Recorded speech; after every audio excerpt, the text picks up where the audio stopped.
Happy Friday, the 13th. Yeah. That's creepy. No, no. It's appropriate that I have the man who talks about cryptids on the Yes. show this week. Worked out very well for us both. So, how you doing tonight, Ed? I'm doing fantastic, man. How you doing? Doing well, doing well. So, I know because you've been in the chats and just about every time, you know, Yes, sir. we're doing this. So we're going to go into our, my little icebreaker. If I didn't know you, but I do know you, we've done more lives together. This is true. We've done quite a few, and just this But is I've my never first. had you answer this question. So No. we're going to talk about where you fit in the Myers-Briggs chart for geek nerds and dorks. So the high IQ and socially awkward individual would find themselves in the dork category. The high IQ with an obsession would find themselves in the geek category. Having an obsession, being socially awkward, it's going to be a little bit of a stalkery. Now, if you have all three, you get to be qualified as the nerd. Now, if you're a dork and you want to be qualified as a nerd, you have to find an obsession. It's just how this works. Ooh, So, where do that's you a think you tough. fit? That's a tough chart. I don't really fit anywhere on that chart, except for maybe just in the big red IQ thing, because I'm not socially awkward. I don't have any kind of obsession. Are you sure? Positive. You're not obsessed with toys? No, No. I just love them. That's a different. I could say no when I want to, and that's the truth. Well, we can all say no when we want to. Yeah, I would say a couple years ago, I'd probably fall right along that line between geek and stalker somewhere. But done a lot of healing over the last few years and fixed myself with attachments and all that. So it's all right. We can just go with my shirt. Just keep talking. I'm diagnosing you. We're good. yeah. We're good. uh, I found this shirt. I've been meaning to wear it more, and I thought it had been disappeared, yeah. and I pulled out a shirt to put for my undershirt. This like one day, like Tuesday, I pulled out one for my undershirt drawer, and all of a sudden I'm like, why does this have writing on it? And I was like, oh, I was wondering where that was. Thought When I'd I lost was uh when I was married, I always fold my shirts like I did in the army. I fold them with the sleeves in, and then I just roll them. it. Yeah. And in the army they were all brown, or some ugly color brown, so it didn't matter. And my ex-wife used to get so mad at me because I fold the kids' clothes, or her t-shirts or my t-shirts, and I'd fold them the same way, and then she could never tell what they were.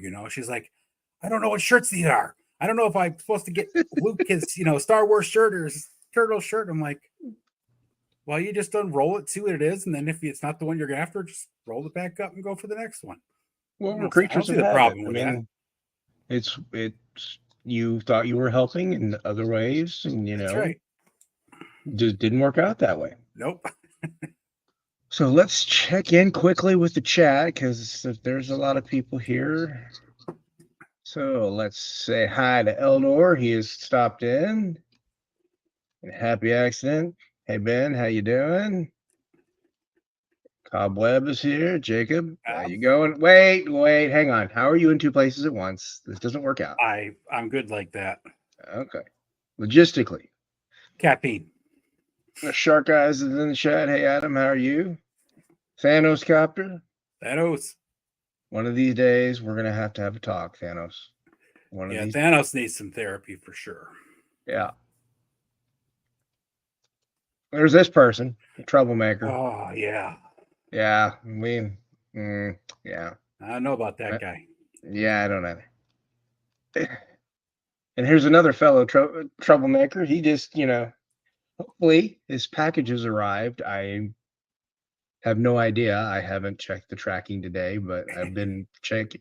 I checked it when it got to the border, and then I checked it after it left the border. And then after that, I was just like, he won the prize, right? For yeah, he won the prize. So hopefully it went okay. Miss Carol is here. Hello. And anybody else? See, Happy is painting and finished custom transformer while listening. Hey, dude, it's fine. You know what? You're listening. That's, giving me more credit than I'm worth. Yeah, looks like Nolan said he got the package. Whoa. Nice. Yes, it did arrive. Yes. And he's planning on opening it tomorrow night. Oh, yes, that's right. Oh, tomorrow's the night. Nolan's live debut. That's right. Woo-hoo-hoo. There we go. Gonna be a big night tomorrow night. Yes, the mysterious Nolan will finally be revealed. Unless you follow him on Instagram, and then it's, you already know. Yeah. All right. So now, one of the things that I talk about is the need as adults for us to play and us to be in that playful state of mind, because mentally it helps us manage, extreme emotions. It gives us the things that we need to touch on more often than we think. So, with that in mind, I'm going to define the play state, and I know you've heard it probably at least 23 times before tonight, but it's 23 and a half. Yeah, 23 and a half. It's a state of mind where you're just absorbed in an activity and you're getting enjoyment out of it, and you're not really sensing time. That whole, flow moment, you're just there. You're in the moment. You're in the present, what we might say. There's a reason why it's called the present, because it's a gift. It's today. Right. It's now. So, when was the last time you played? About 3 hours ago. Doing photos? Yeah, I was doing that. Did you see the photo with the war bear and the shipwreck outside? Oh yeah, I did. Yeah, I was. Well, this morning I was playing around with foam, seeing if I could make a couple of jack-o'-lanterns that were like small enough to look good on the diode, but big enough to hold like a single LED candle kind of thing, So yeah. I started that this morning at like 7:00, and of course I was gone. So did you decide that you were gonna glue all that foam together to make it thick enough to do the? I glued 2 1-inch pieces together. Okay. So I made basically like a 2x2 square, and then just started carving it down. It's the only way you can do it. Yeah. It would be nice if they made it'd be nice if they made, foam and like 2x2s. Yeah. Well, you can buy it, but it's not cheap at all. No, it's not. It's not twice, a regular. It's twice what 1 size. inch is. Yeah, I know. It's 40. The 2 inch is 40 for the same sheet. Yeah. But I'm just talking. It would be nice if they made runs of it where it was just like a 2x2. I know. I'd like to buy even like a 4x4 size, right? Just so you can carve it down, right? Like if you're building a pillar or something, it'd be so much easier than trying to. It would. And then you're not gluing it together, and yeah. No, so I did that this morning. I got lost in it for about 3 hours, just screwing around, and then this afternoon I was in my room because I took the 6x3 diode out of the kitchen. It's in the bedroom now on its own table. So I was in there playing around, and then I was just farting around, and then it came to me that the bear was outside this cabin with shipwreck, hanging on to shipwreck. And then I started doing the whole thing about I let Goldilocks live here, and I didn't say you could come in here. And then, that whole picture came out of that whole thing. So gotcha. That's how most of my pictures actually come, is I actually just start playing around, and then, whatever pictures happen. And then if a story comes out of it, a story comes out of it. So, yeah, well, I spent some time today finishing this up. Hang on, let me solo. Yeah, blow that sucker up. Solo, yeah. So, yeah, that looks so good.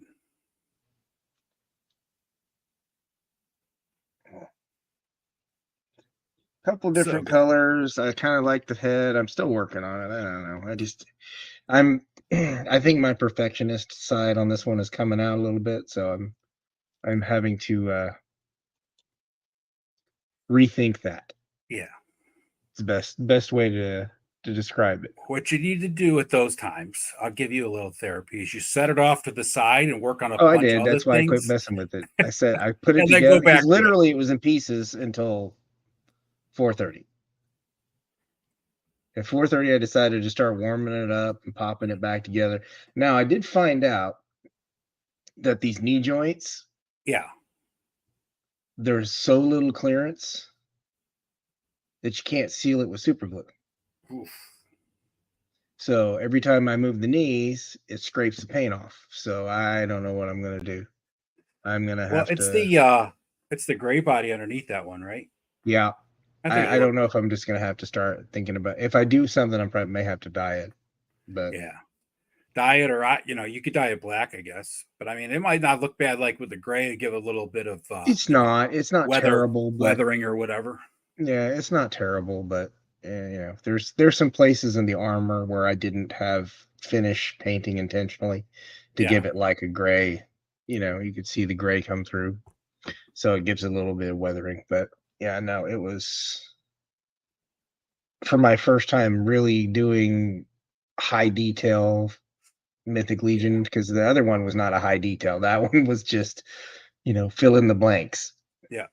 Yeah. When I did So, my cosmic that I painted, I just touched on some of the highlights of the armor and stuff, and that's what I was afraid of, because I was looking at the way the elbows and the knees bend, and I was like, ooh, yeah. those are just gonna rub. Well, I went a little overboard because if you can see inside there, that's all painted. Yep. All the little nooks and crannies, that's all painted. Did you paint that before you realized it wasn't gonna fit? Yeah, I painted it before it wasn't going to fit. So, and So if you you look had at the already planned belt, on doing all. Oh, you did all the detail under there and everything. Jeez. yeah, I did the belts. Yeah. I did have a moment where I accidentally melted part of the belt The heat gun. with my heat gun trying to get it to yeah, it was bad. It's like, stop. As soon as I start seeing that wilt a little bit, it's like, no, we're not going there again.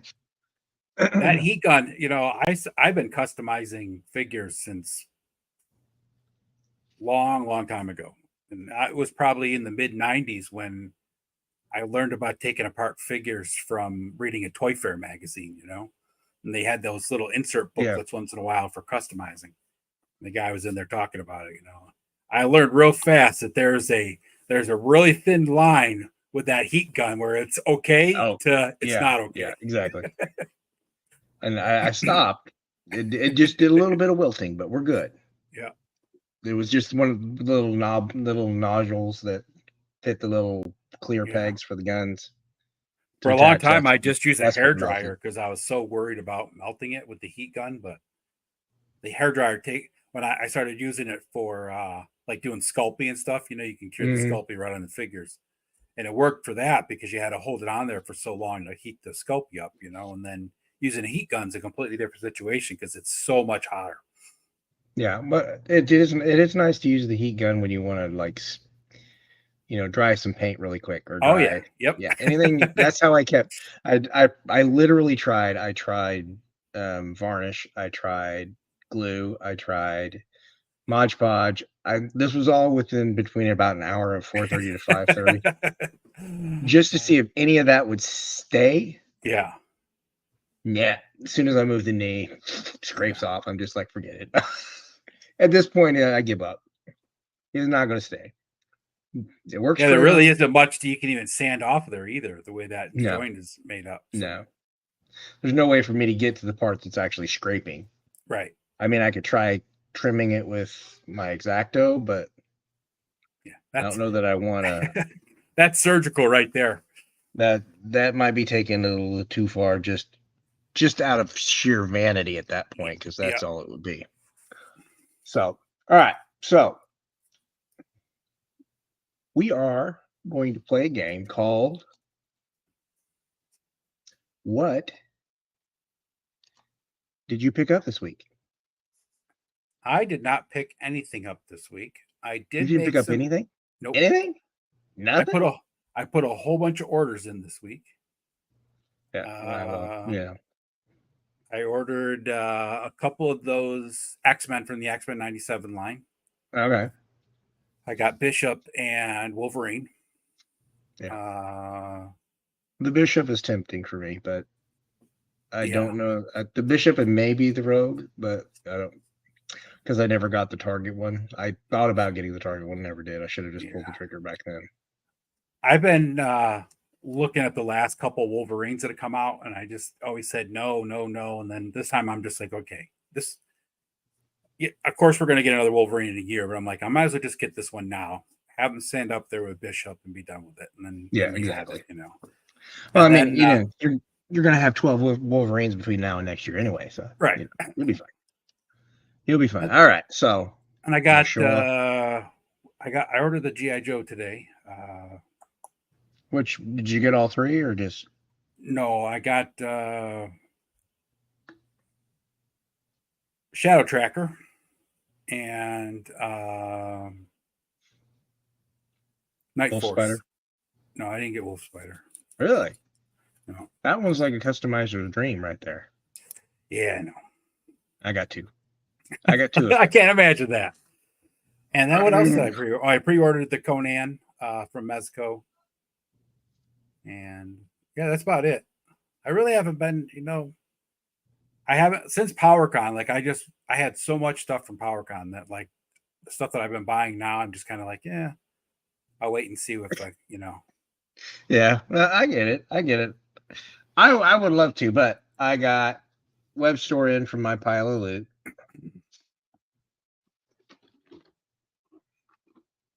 I got my glow in the dark weapons. Then got another set. And then because I've been selling my stuff, I went and got something that I had been wanting. Oh, that's nice. The She-Ra homage. Yeah.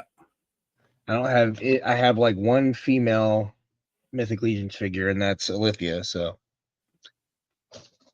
And then something came in. I've only got a couple of these. Yeah. Coming in. But then I got this strange package from somebody. Yeah. I don't know who that's from. It's not ticking, so we're probably good. Doesn't sound like powder either, so you're good to go. Yeah, no powder. It jiggles, so we're good. It rattles around a little bit.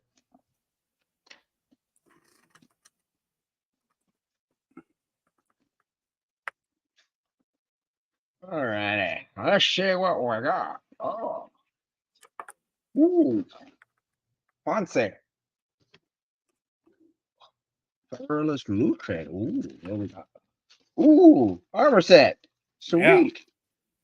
That's one of the new ones. Cool. Armor set. Oh, yep. I can use a stretcher. Yeah, there's some things in there I put in there. I figured you could use for your Mindbender set, like that. Oh yeah. Yeah. For your Mindbender Dio, I should say. Oh, yep. Head in a jar. That'll work. And then there's just some little vials and stuff in that other. Gotcha.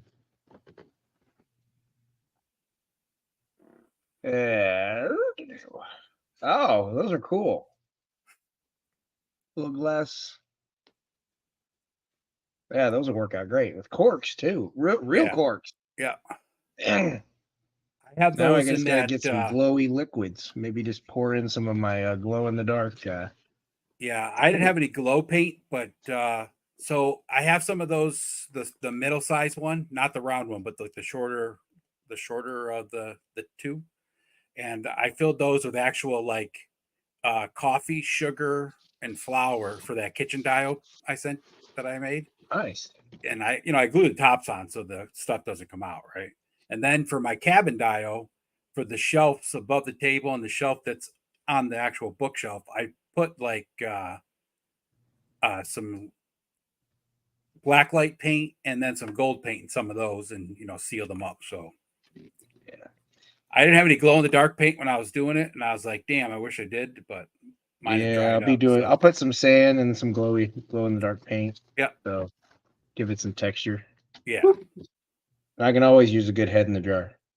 Yeah. Especially when it's smirking. That's even better. Thank you. I You're appreciate it. welcome. Thank you. I I'll have appreciate to put the my armor on one counsel. of my guys tomorrow. I got Yeah, that's a cool tons. set. I didn't even realize I had that set until the other day when we were talking about the AWOC sets, and I was going through some of the stuff that I got from PowerCon because I had gotten some extra sets for a couple other people, and I was looking at the ones that I had on my guys, and then I was like, "Oh, I got this extra one here." It's like, "Oh, I'll send that one over to Aaron." Cool. I appreciate it. You're welcome. All right, so we're gonna go back on track. All right. Now that I threw us completely off track with just a simple thing, but no, I do like this. This is gonna come in handy. That'll work really well in my pit.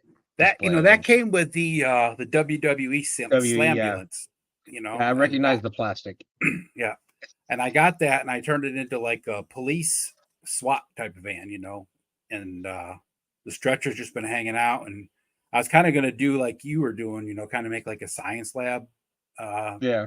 dial. And that theory went out the door. So probably next year when Frankenstein, the Donner party's out for Oh, Monster exactly. Force, I'll probably end up like making Well, one. no, But they got the power con. They were showing that little yeah, they have one weird coming out table for a playset. thing, Yeah. right? Mm-hmm. So it's a display of some type, right? I think that's going to go with the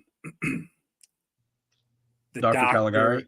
No, not Caligari. There's another doctor who's actually the doctor who creates the werewolves.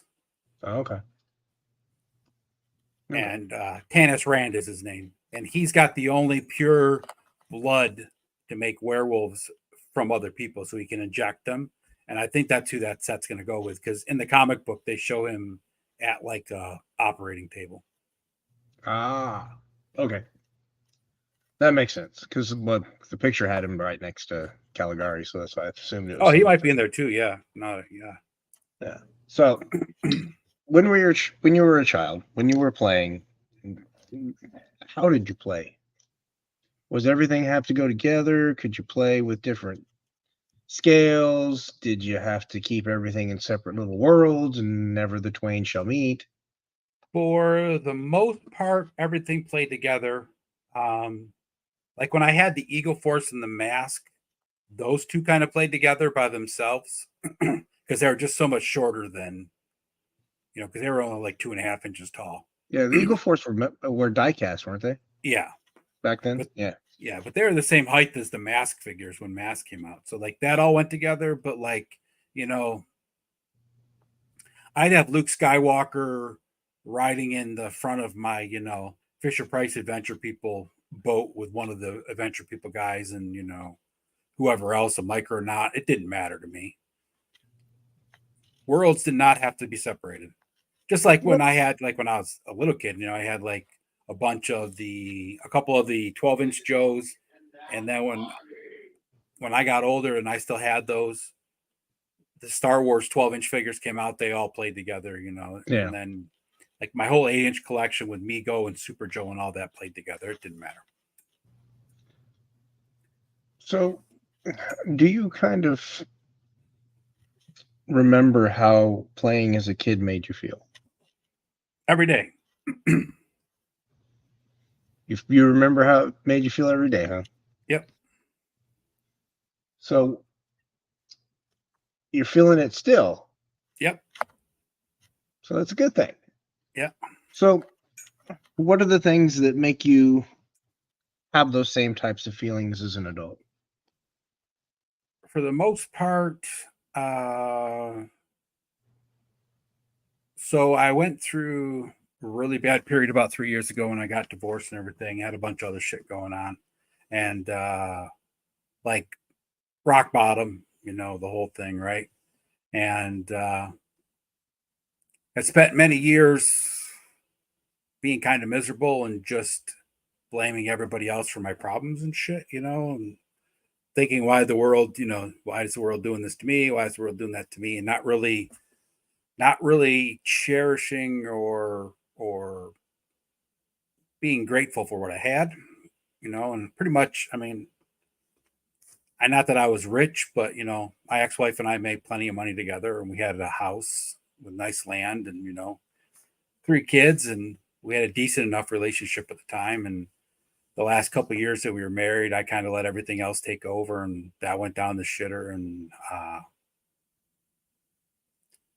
tried to commit suicide on a Thanksgiving and woke up the next morning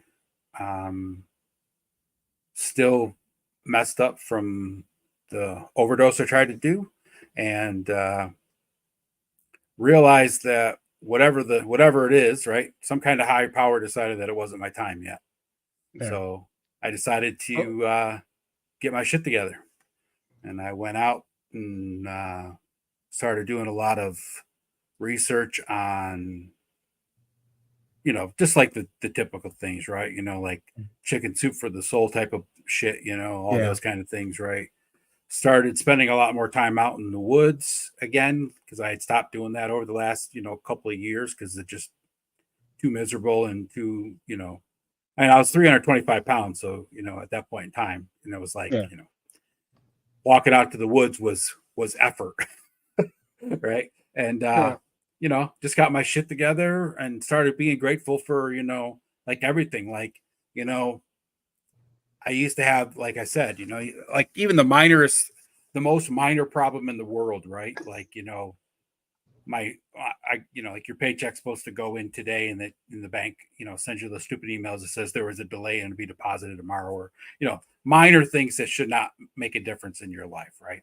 Yeah. You get in the car and there's a little low tire pressure symbol, right? I mean, things you could easily fix, not a big deal, right? Those things, 4 years ago were making me like just go completely like off the rails, right? Those, the irritability is a sign of depression. Yep. So now it's like, when something goes wrong, I just kind of make myself chuckle at it, and then I just ask myself, what's the lesson of the blessing in this, right? The blessing could be, that I miss a plane, or miss getting on the highway when there's a serious accident, or the lesson could be that, you got to check your tires before you get in the car and drive away, right?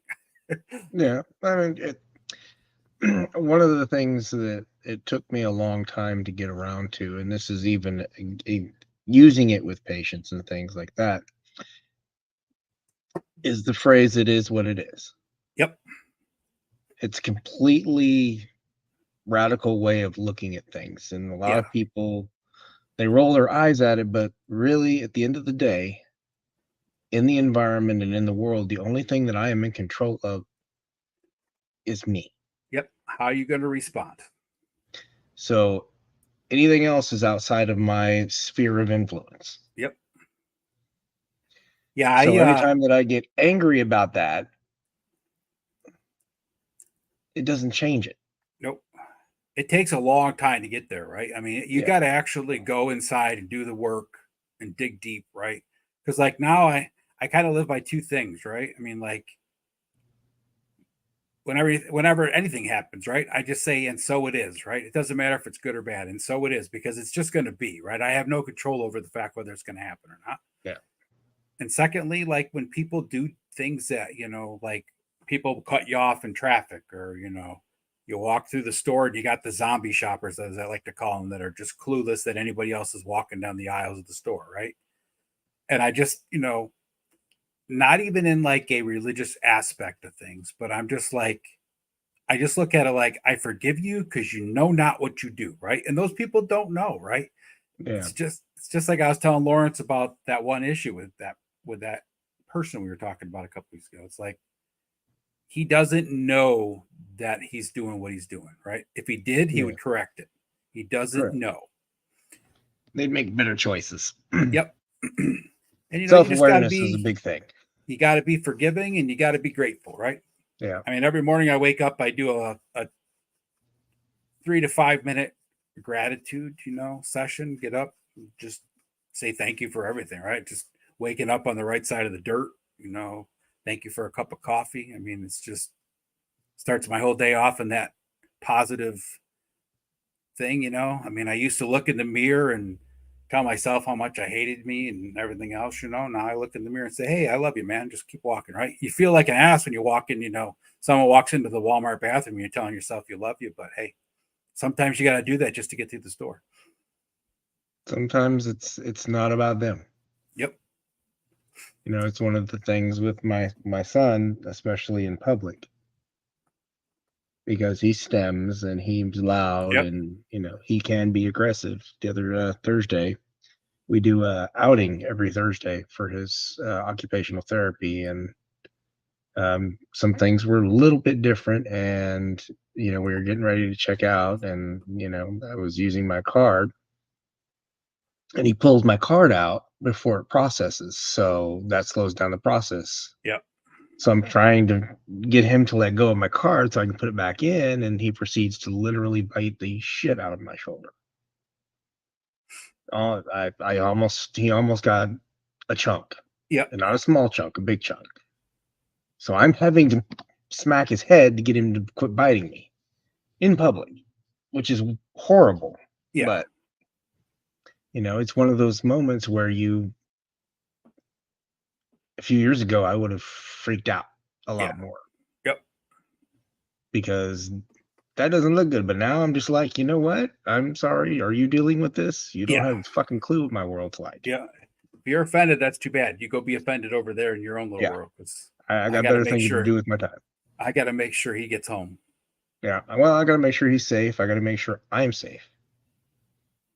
Because at the end of the day, once those two things are taken care of, everything else doesn't matter. Yep.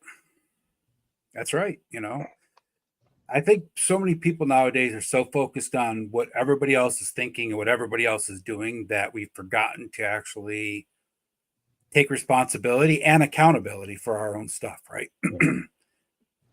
Everybody's so worried about what this is going to affect, you know. And I grew up with that, right? My mom was the type of person that was never like, she was emotionally, you know, unavailable. Let's put it that way, right? Yeah. But My like daughter everything, accuses me of that.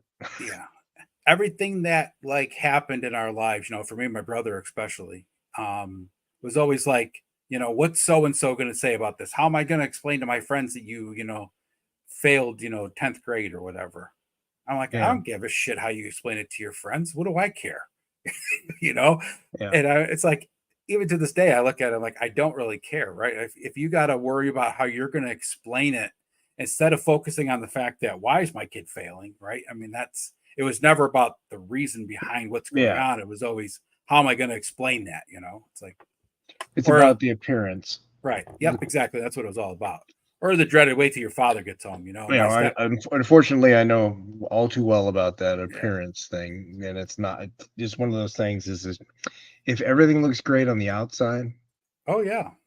always understand that there's Yep. something underneath, Yep, exactly. no matter how bright and shiny it is. Hmm. That's right. Exactly it. There's always some darkness there. It's But like, Shark Eyes is saying, in light of your story, it's important people know that there's help out there, and everyone has value. So if you're struggling, don't be afraid to ask for help. that's right.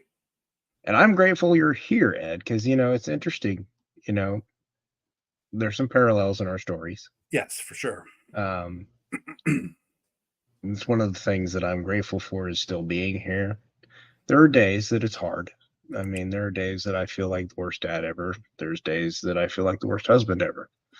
But I'm working on finding that little ray of whatever it is every day that's going to give me something that makes the day, no matter how bad, better. Yep. It's And you not know, going to be perfect. There's that's no going to be sunshine, rainbows, unicorns flying out my ass. yeah. That's not a practical approach. You know, I'm Yep. not going to be toxically positive. That's bullshit too. Yep. It's just as bad as being toxically negative. So I'm not going to those ends of the spectrum. But if I Well, can you know, find something to I be used to happy, laugh like hell because after I got divorced and I tried to commit suicide, I moved back home with my parents, you know, because I needed a place to stay and I was not in good shape. And my sister is her and her fiance actually have he's like a psychiatrist and she's a therapist, licensed therapist. So they have their own practice and everything, you know. So she was coming out helping me, you know, and got me in touch with one of their therapists that, you know, work with me and stuff like that. And, you know, I've been through therapy my whole life trying to figure out what the hell is wrong with me, you know. And the one thing that I learned is that, like, so many people don't understand that telling somebody that's in a mentally bad spot, or, even just having an off day.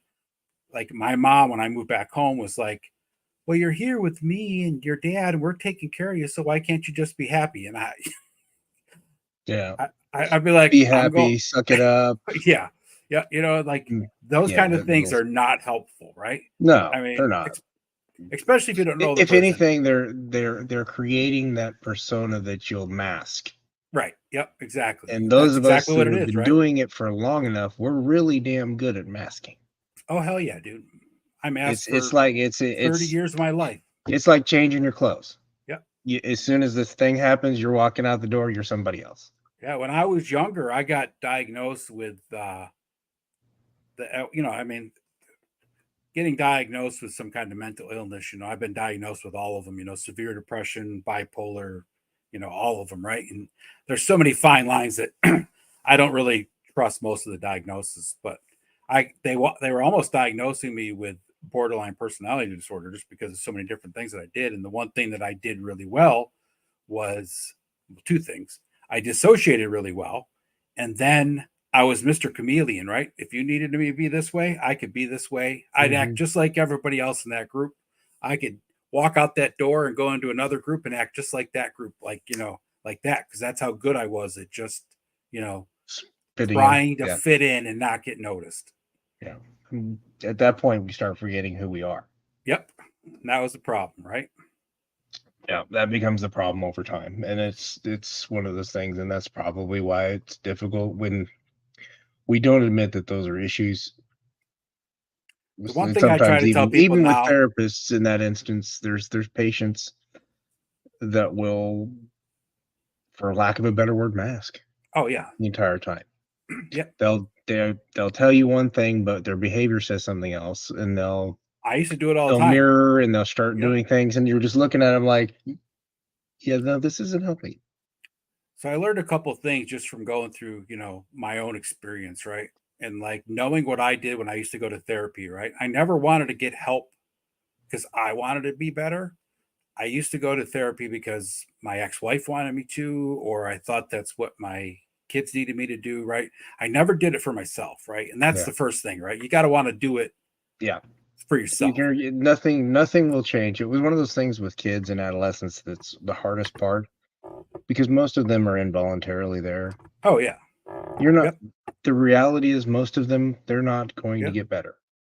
They're just going to migrate to the next facility or migrate to growing up inside a facility. Yeah, and most kids like that, like I was, right? And what's expected of you. So you just learn to say the right things and do the right things to pass the quote unquote test. So you can get Exactly. out of the therapy session and they say, oh, no, he's fine. Let him go do whatever he wants to do. Exactly. Right. And, masking becomes a real easy thing to get around because it's like, Yep. You have to look past the words coming out of the mouth and see learn the ecology and the physiology of people that are actually diagnosed with when you're in that situation. Yeah. It takes a lot of work. Yep. But they eventually drop, whether they want to or Oh not. yeah. Yep. Eventually, they can't hold it all the time. Yeah. Oh, I know. The cracks show. When my cracks used to start showing, I'd stop going to that doctor and go find a different one. Yeah. That was my trick. Avoid it at all costs. Yep. I understand. So we're gonna go back to our conversation. Sorry, I didn't mean to bring the show down. Get lightening it up, bring it back to light, because yes, and he's right. There's a reason we're still here. I'm not sure what that reason is. Maybe it's just to annoy the shit out of each other. I don't know. So we'll play with that. That's right. Why are you here? Because I still have people to piss off. Exactly. So how do you play with your toys now versus when you were playing with them as a kid? So I would say probably the only real difference, I mean, besides the fact that, as an adult, I don't have hours and hours and hours to play anymore. When I was a kid, I never went anywhere without a couple of action figures stuck to my pockets, right? I mean, everywhere I went, I always had action figures. It didn't matter where I was, right? It just didn't matter. And now if I go to the woods or somewhere like that, I have them with me. But like, unless I buy it at Walmart or somewhere, I don't always have an action figure with me to play with, right? I mean, like as a kid, I was always, backseat in the car, had action figures, driving, going anywhere, always had action figures with me, playing with them. If it wasn't action figures, occasionally I have matchboxes, but I was never really into cars that much. So, childhood toy lines. What were Ed's toy lines? Let's go with your top 3 toy lines for you as a kid. So my number one toy line as a kid was probably the Fisher-Price Adventure People. Okay. That started in like 74, and I probably collected them until 84 when they stopped that line. And Fisher-Price was in Holland and East Aurora, New York, which are both like 20 minutes from my house. Yeah. And I had relatives that worked there. And, on top of the stuff that we got from the stores, they'd bring home like the Miss Paint figures and things like that. So me and my brother and my cousins had a shit ton of them, right? But yeah, like those figures are just great. You could beat the snot out of them. It had everything I wanted, motorcycles, boats, everything, right? So that's probably number one toy line that I played with. And then I'll say G.I. Joe, and I'll say every iteration of G.I. Joe, right? I started with the 12-inch Adventure Team, went to Super Joe, and then went to Real American Hero. Nice. So those for G.I. Joe was probably the second. G.I. Joe is probably my favorite toy line overall throughout my life because, like, up until a few years ago, I collected primarily G.I. Joe Adventure Team 1/6 scale figures and stuff, right? And I refurbished them and all that stuff, right? I did that for many, many, many years. And then my third toy line would probably be Mego superheroes, right? Like the 8-inch ones, and then they had the pocket-sized ones, which were all, Marvel and DC. Probably those, right? Mego always had that interesting licensing deal because they could just get just about anybody. Oh, they had everything, dude. I mean, Yeah, Planet of the Apes, it was an interesting Hazard, time. Star Trek. Exactly. You could have your Batman and your Iron Man all together. It was awesome. Exactly. I just want to acknowledge Jacob and want to say I'm proud of you, my friend. Being brave enough to do that is a big step. I know you've had a struggle, and I know you've been moving in a good direction. This is just another thing to move you forward even more. That's right. And if you ever want to talk, Cobb, just don't be afraid to hit me up, man. I've been down.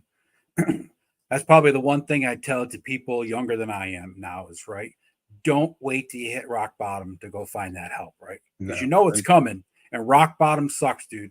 I hit it and it sucks, right? It does. Don't let your life fall apart before you decide to get fixed or help. Exactly. I mean, it's one of those things where you have to, but some people, they don't realize that they're there until they're there. I think everybody has an indication that you need help, though, and that's I guess that's the problem, right? It's like I knew where I was some headed. People that just ignore the warning signs until it's Yeah, I did. Blinders, see no evil, hear no evil, speak no evil kind of thing. I guess the hardest part for me was the fact that, like, I'd go to a new therapist, I'd start feeling better, I'd take some new medication, I feel better, and after 3 or 4 months of that, I was like, oh, I'm cured, and then I just that's the hardest thing, right? It never goes away. Hardest things to get people to realize. The reason you're better is because all those things are working together. It's not this isn't a zero-sum game. Let's not play my last therapist, it was funny because he's like, he was I'd gone to like a lot of different therapists, but this guy was just like a regular down-to-earth guy, right? Yeah. And he's like, listen, he goes, you got a car, right? I'm like, yeah. He goes, and when you drive your car so many miles, you have to change the oil, right? It's like, yeah. And he's like, when you get so many miles on the car, you got to change the tires, right? And then when that car wears out, you go buy another car, right? I'm like, yes. And he goes, you got to look at your therapy like that, right? The medicine and all the therapy and all that stuff is like putting new tires on, putting new oil in it, so it keeps going. But it's a never-ending cycle. It's not something you're ever going to be able to just stop. It's like, Yeah, oh, the only thing bad about that analogy is if you trade in that car, you can't trade in your body. yeah, it's true. So, rest of the analogy works great until Yeah. you get to that point, because he says you trade in that car, and I was like, Yeah, he meant like even if you go to a different, you could trade in and get a different doctor, but you need to still do the stuff. Is what he okay. was trying I to. was confused there for a minute because the Yeah. analogy was getting confusing. Like you're trading in your body. Okay. Yeah. He was talking about trading in your doctors, so you could go to a different mechanic or whatever. Gotcha. Okay. So. Now that makes sense. But since we talked about your childhood toy lines, we're actually going to go look at your present toy lines. You Some sent of me it. some photos, and we will. This is what is out. There's bins of 1/6 scale stuff So in my here's your mom's 1/6 basement. scale. Looks like Yeah, a that's my little Egyptian. Egyptian. Yeah. Now, did you build this dial or did you buy this dial? I built that with a friend many, many years ago. Because I like the little hieroglyphics. That's great. He did a lot of that little detail work. The dude's an Yeah, that would artist with make a me Dremel. insane. That's Yeah, a I lot. did the big blocks with the chunks and stuff. That was me. All these little hieroglyphics, he did that. Yeah, that would make me go insane. Yeah, he's Like a literally. genius. I would need to get a laser cutter for that because. Yeah, there's hieroglyphics all around this whole pillar on the Oh, I back, know. I see it. I and was then on looking the at that side. going, "Oh dear Yeah, God!" Is that? and on the sidewall, all the same, right? It's like, Yeah, geez, dude. I'm like, yeah, I'm it just looks gonna go great. over here and build these big concrete blocks. I'll let you handle the rest. As you can see up above that guy's head there in the top of the picture, it's black. Yeah. I don't know if you ever saw that Indiana Jones picture I did where he's hanging off the ceiling with the torch. Oh, That was a okay. Is bunch that of where you did it? matches. That kind of burned the top of that. So Luke picks on me about that all the time. Cool. All right, now here's your goat guy. Let's Yeah, see. great Diorama. Now, Kratos. is this the other side of it, or is this? Because I thought there was a side that had like a bookcase, and I guess that's at the back. Yep. Okay. This is the cabin dial. This is the whole thing. Okay. That's But cool. I finished the outside too. The outside on that one is finished. Made this a popsicle sticks, maybe. No, that's all foam. Oh. The top is actually one of the dollar store pallets. Oh, okay. And then the actual like base is all foam. Oh, cool. Is that wood or foam in the ceiling with the? That is a backsplash wallpaper thing. Oh. Oh. When I got to the ceiling, I was tired and I was done, and I wanted something that looked different, but I was tired. No. That's giving me ideas, and I don't need more ideas. Damn it, Ed. I got that at the dollar store though. Oh, okay, then that's not too bad. Yep. Now, They have a is bunch this of different. this is your DC area, I guess. Yep, this is my DC area. So you got an Asbats, you got a Dr. Fate, you got a Batman, you got a Green Arrow. Is what it looks like. Yeah, Green Arrow's back Parallax. there. Behind Dr. Fate is the zombie Superman. Okay, for the Black Yeah. Lantern Superman. Yep. Okay. And then you got your Batman. Now, is this the Mattel one, or is That's this the all McFarlane? Mattel. Yep. The figures and the Batmobile are Mattel, and then of course the Bat Cycle is what I got at PowerCon from McFarlane. But Okay, and that is my vintage Superpowers Batmobile. With so some toys did make it from childhood to yeah, adulthood. yep. I a few of my toys actually that I didn't destroy. I need to find new windows for the front of that, but I got my childhood Robin in there, and then of course I got the McFarlane Batman in there, and then the McFarlane Batwing. Nice. All right, and this is your handy dandy tombstones that you've been working on. So you found a dio for them. That's just put on my 6 foot by 3 foot dio in the room. Just found some green grass and put it on there. But everything on there is modular, so I can take everything off and then put whatever I want on there, right? So it works out well. It's interesting on your trees.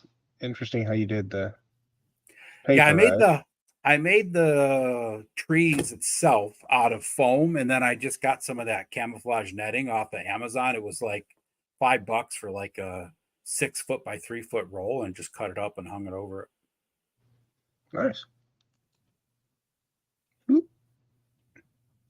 Now this is kind of an 80s slash wrecker, and you But I kind of ran got a out of room on the hodgepodge here. shelf, so This is like throw it on the shelf and see what works, right? yeah. Because I these are don't. some I have no 18. organization to most of my shelves, so it's This is just 18 figures right here on the yeah, left, right? yeah. Those are the '80s ones. And then there's a Shenron. Yeah.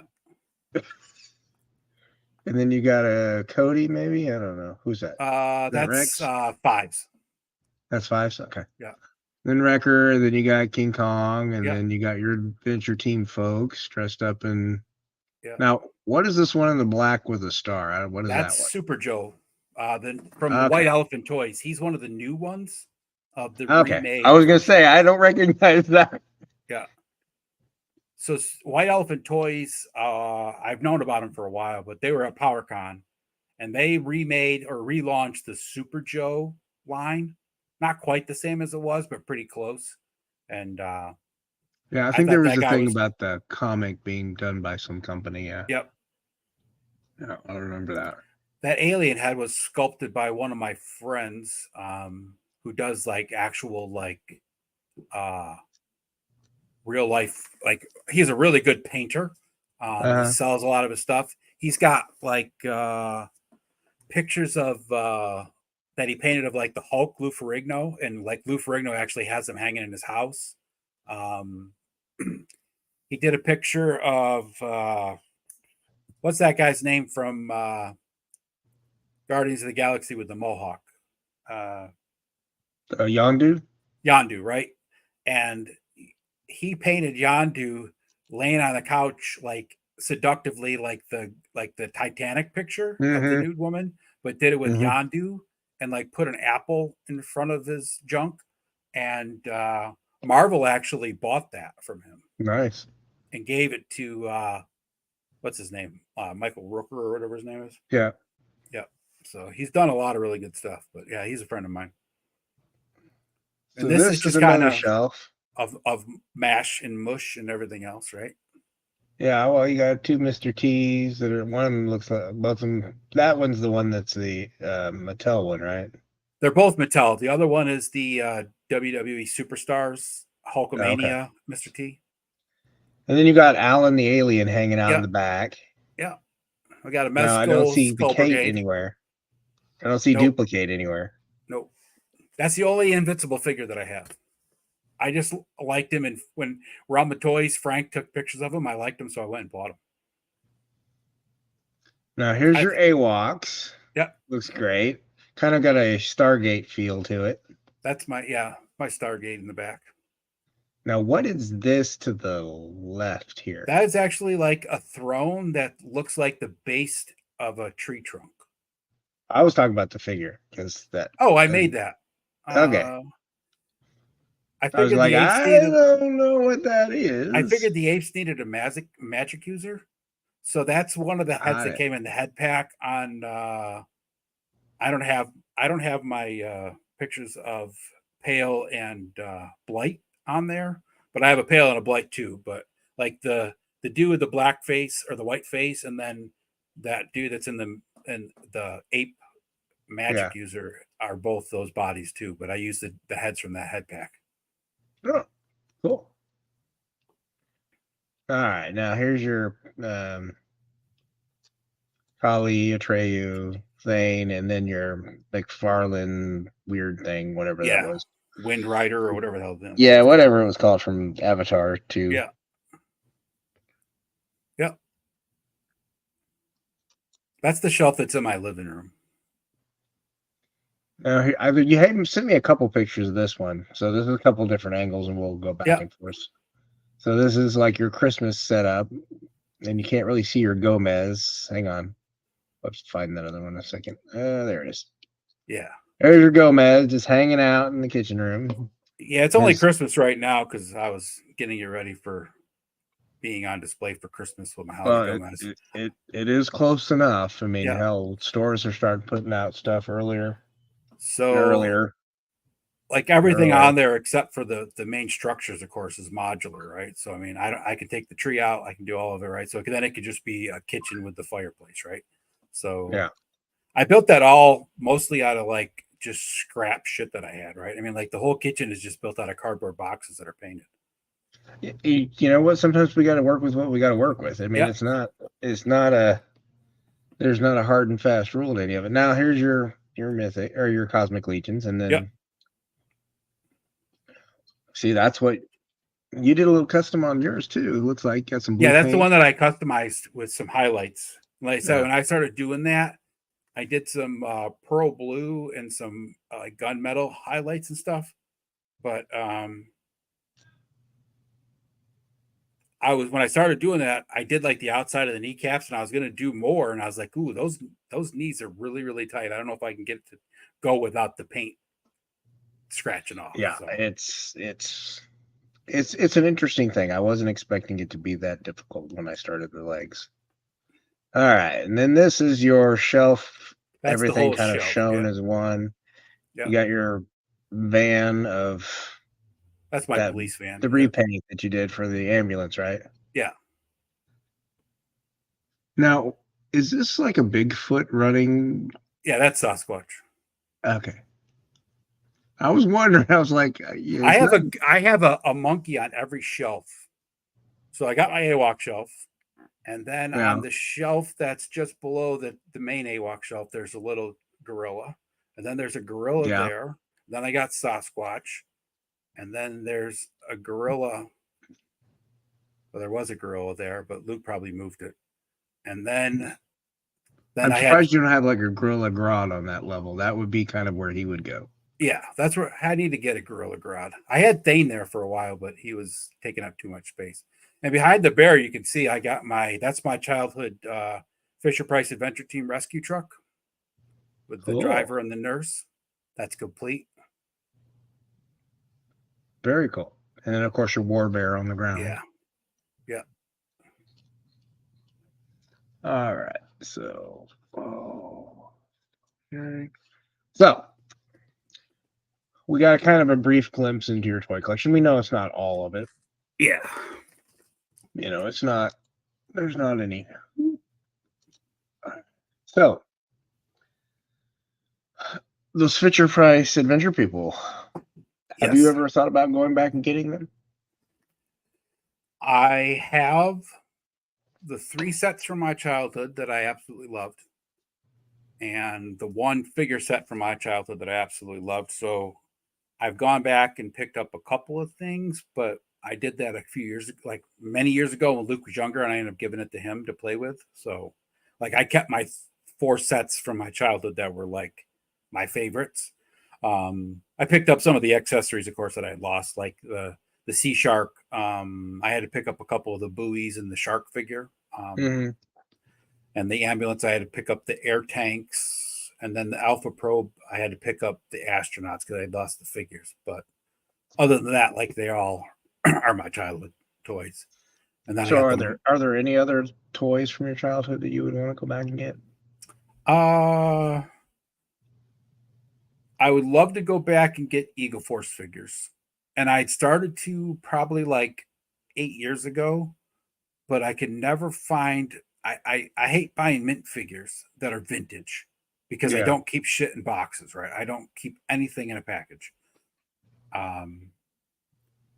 So don't send me anything. That'll take care of a question for later in the stream when we ask you whether you're in box or out of box. I do not keep anything in a package. It doesn't matter how much the toy costs or how awesome it is or how much value it's going to have. It's a toy and it's going to come out of that package and get played with. And I mean, literally played with, right?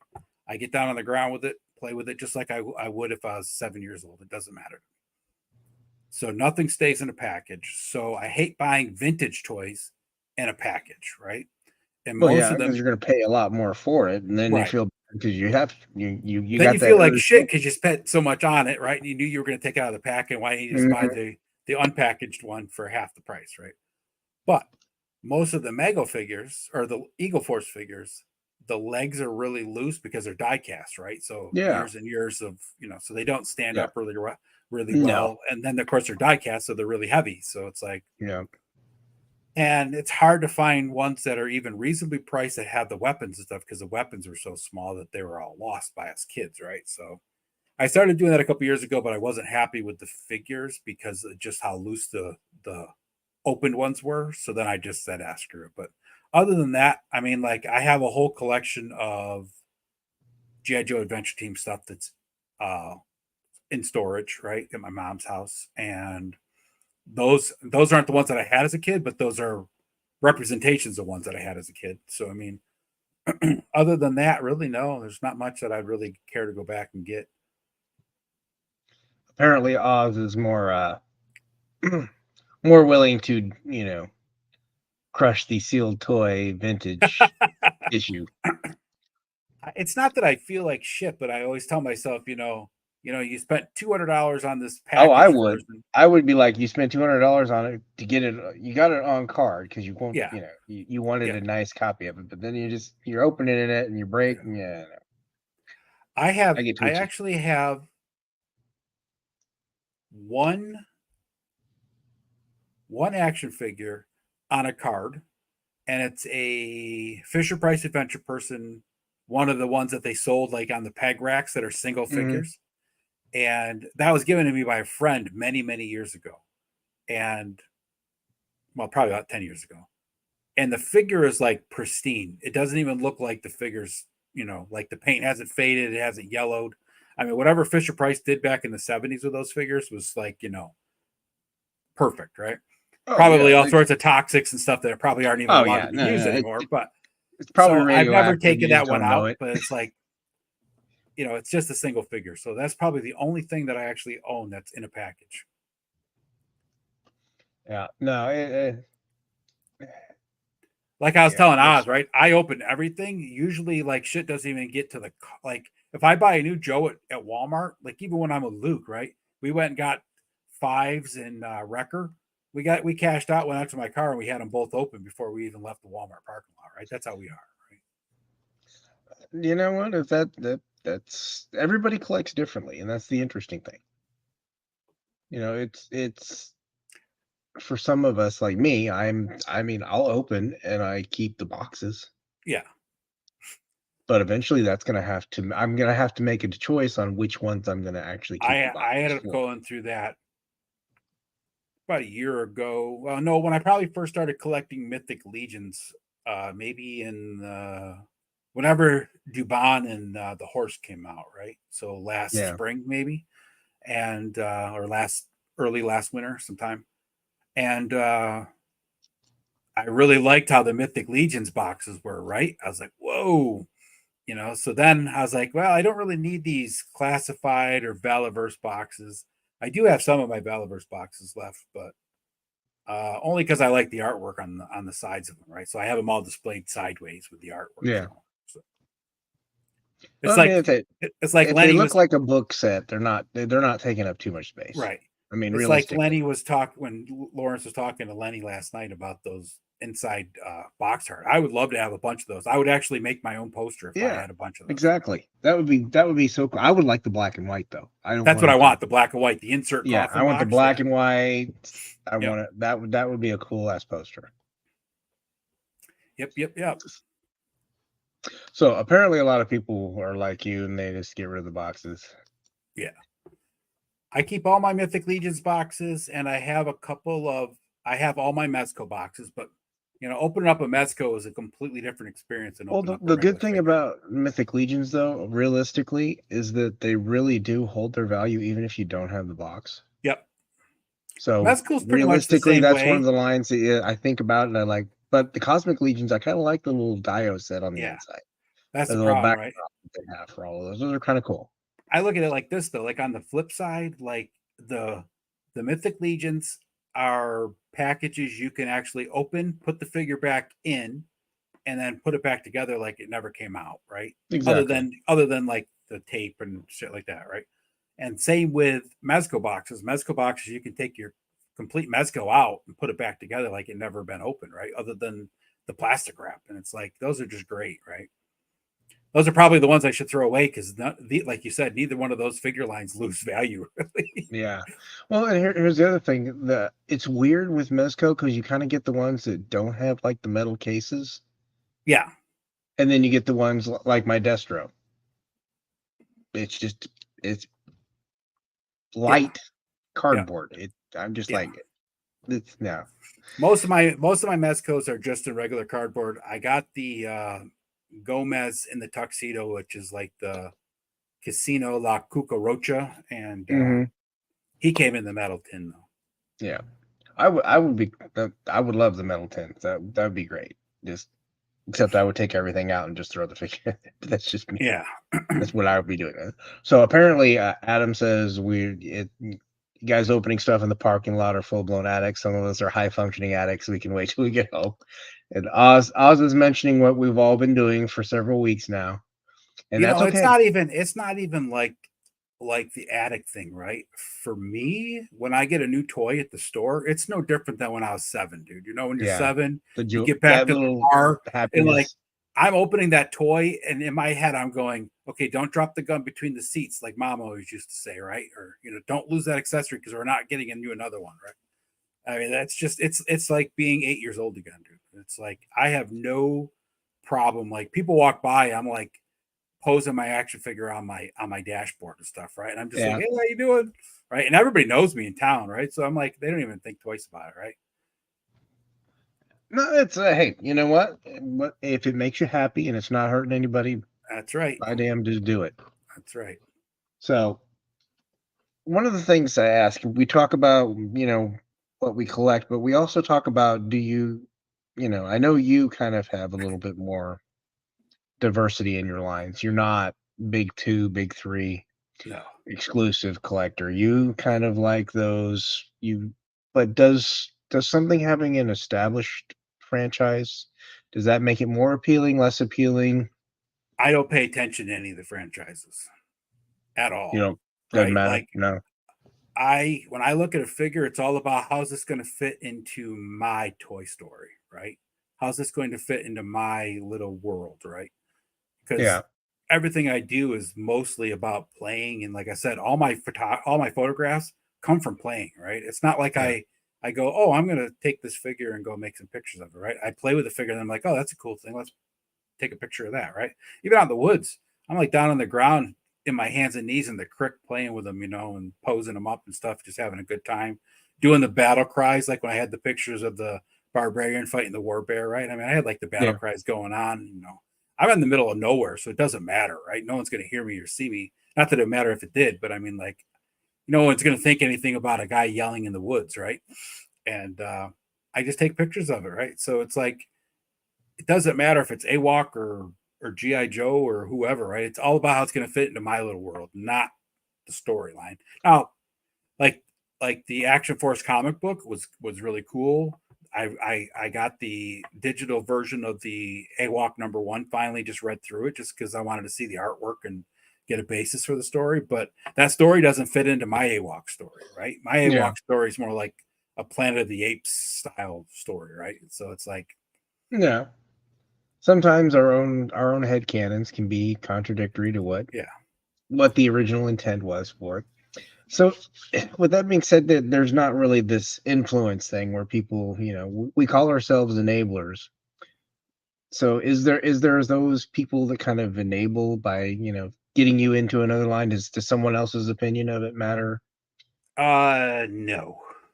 I will watch toy reviews just to see how a figure is, but most of the time, it's all about the figure or the figure line, right? The way it looks, like Yeah. AWOCs, right? I really like the way they looked, so I went and bought um, one. I think I got the Shunari Legionnaire from Hella Dope, and just to try it out, and then really liked it, for the way it posed and the way it looked and all of it. Right then, I went and got more. Same with Action Force when I started them 2 years ago or whatever it was, a year ago. I bought one of the Trooper figures just to see the articulation and stuff, right? Because at that time I was starting to collect the classified line, but Hmm. like that's back when like the first Flint came out in the original Gung Ho, and I was not happy with the figures at all. Right, I wasn't happy with the way they moved, the way they posed. So I was like, oh, let me try these, right? And I really like the way the Action Force poses. Then I am getting more of those, and that's how I do things, right? If a new line comes out, I'll buy one. Like I bought Dubon, right, from Mythic, and I fell in love with that. And I was like, oh, these guys are fucking nice, right? And then I just started to get more. The get you in trouble thing. Yeah. Well, in speaking of those new toy lines that are tantalizing right now. Yeah. Here, hang on. I got to do 12 buttons to do one thing. We're going to talk a little bit about these boys. It's a good night for it. Friday the 13th. It's a good night for Monster perfect for Force. tonight. And we'll even get to a cryptid tonight. All right. I can tell you all about cryptids. We've got some cryptid. Now, when I saw this, and these are not really in any real particular order. I just kind of put them all together in a file and went ballistic with it. This guy looks to me, honestly, I don't know if this is intentional on their part, but I think it is. Well, this Fresh like Monkey Fiction does not that you like could all put on sorts the of other figure field, lines, right? Yeah. So, like in their Eagle the Force blue line, is a little too. That's totally a Cobra dude, right? Yeah, that's, just Fresh take Monkey off that Fiction little in their Monster Eagle Force Force. symbol on the chest, and he's got the red symbol. Yeah. They have a nod to like Mario and Luigi. They have a nod to Charlie Brown. They have a nod to the Adventure Team. They have a nod to all sorts of different lines in their Eagle Force line. So, and their stuff is fantastic in the 4-inch line. So I know the 6-inch line is going to be good. Oh yeah, that's exactly it, right? So I mean, I'm not worried about the quality. I was just that thing is look so at all beautiful. that accessories. I mean, oh yeah, right? I mean, kidding me? You get 3 heads. Is totally army builder, right? You buy 3 of those, you got 3 different figures because you got enough helmets, heads to make 3 figures out of, that's heads, hands, guns, accessories out the yin yang. You got masks. I love the masks. Yeah. And the nice thing is that all the neck posts are going to be the same size, so you can swap heads from one set to another, right? Yeah. So you can take one of these zombie heads and make a Black Watch. Yeah, I do like my, these are all going to be alphabetical, actually, now that I think about it, because I remember I typed in the names. Yeah. So here's another one that's the Legion. This one's got a little bit different loadout, but I love the camo face. But he's only got 2 heads. Now there's some weird choices as far as. Yeah, I agree. There's like Dracula. Not any. Dracula is like really low on the accessories. It just doesn't make any sense. Some of them don't make any sense. Like you'll go crazy with it, and they're all the same price. Yeah, so far anyway. Yeah. So Apophis is they were named that after the world devouring demon of the Egyptian mythology. Yeah. So, and this is a better look at him and his. See, I like that look. And now, for me, some of these guys I'll get probably one of these trooper builders each, and more than likely, especially the ones like this, are going to be. Like, I love this one too. This one's awesome too. The loadout on this guy is just fantastic, right? Yeah, and they're look at that for $37. Yep. Are you kidding me? That's a fart ton. Yep. I mean, that's and the weapons are all gridiron. So how much is a gridiron weapon by itself, right? I mean, think about that. Well, and here's the other thing is that they're going to be injected mold instead of resin. Yep. So I'm glad that we're getting these. There's something different, but I can also see these. If they never do, like zombies or whatever for Joe. I mean, they've done them before. They did them in the 50th anniversary.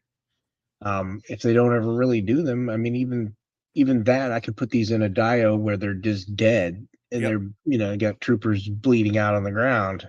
And that would work. The nice thing about this is they on their Instagram page, they posted a picture of one of their test shot figures right next to a Snake Eyes. I think it was Snake Eyes.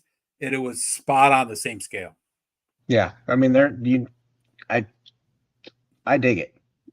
I love it. I'm all in on this line. I mean, some of them I've only ordered one I of. got quite a few. I didn't get them all yet. Now there's quite a few that I will probably pick up as we go, but Yeah.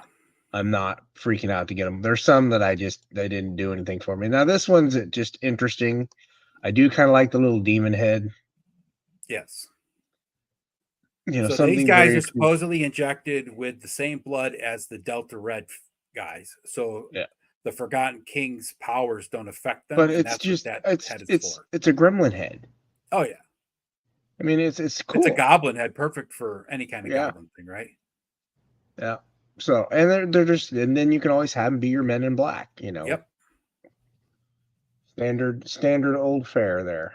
But now here's Declan. This Yep. is That's Van Helsing. basically one of the main characters. Yep. I do like that we get a crossbow, but I also don't like that we get a crossbow. I mean, honestly, he's working with Dracula, so I'm kind Yeah, of I know. I confused thought on that. Why would he I need thought that too. But I do like the loadout. I do like all this little pack-ins, all these little, like, even the walkie. I mean, Yeah. it's got a And all mic. those pouches and stuff actually Velcro or attached to the vest somehow, so you can Yeah. actually have them in different arrangements. And I like the vests so much better Yep. than other companies' vests, Yes. if you know what I'm saying. Yep. That they don't look inauthentic. These look real. Yeah. This is what a flak jacket looks like. Yep. The other ones look, well, weird. I don't know how to describe it. Now, here's one of the loadouts, and Yep. it's the same loadout, but the head is different. Yeah, it's Delta Red's loadout. Yeah, the But head's a little different. and the color of the weapons is Yeah. different. But I love the fact that shotgun though has what, 5 attachments to yeah, the front of it. A chainsaw, a flamethrower, I mean grenade that's just. launcher. I mean, you now have 4 different weapon options Yep, exactly. from one weapon. Yep. So yeah, no, I pre-ordered this one and the other one, and I'm sure that one will be a little bit later. Now, I don't know why this this line really screams Hellboy. Yeah. I mean, the whole line. If I can find a good Hellboy in this roughly the same scale, Yeah. that would be a badass display This is with one all of the those monster figures moves. too, though, that has like light accessories, right? It's got a couple of Yeah. hands and a little pistol. You're like, I dig the skull head. Or the brain he's head. so awesome, though. It's cool. Yeah, my friend Rob, the Teflon 3 there, he Yeah. saw this figure as soon as it was dropped, and he's like, "I gotta have this." Yeah. Because No, he's I all about pre-ordered like this the one. whole, evil scientist, crazy thing too. So it's just like, This is the thing that I can't imagine where I would put this, but I went ahead and pre-ordered it because dude, that goes right into Doctor it's a cool ass Mindbender's figure. laboratory. I mean, come It on. does. It would work with Mindbender. Yeah. Oop, go back one. And this is a little closer look at it. That is just freaking cool.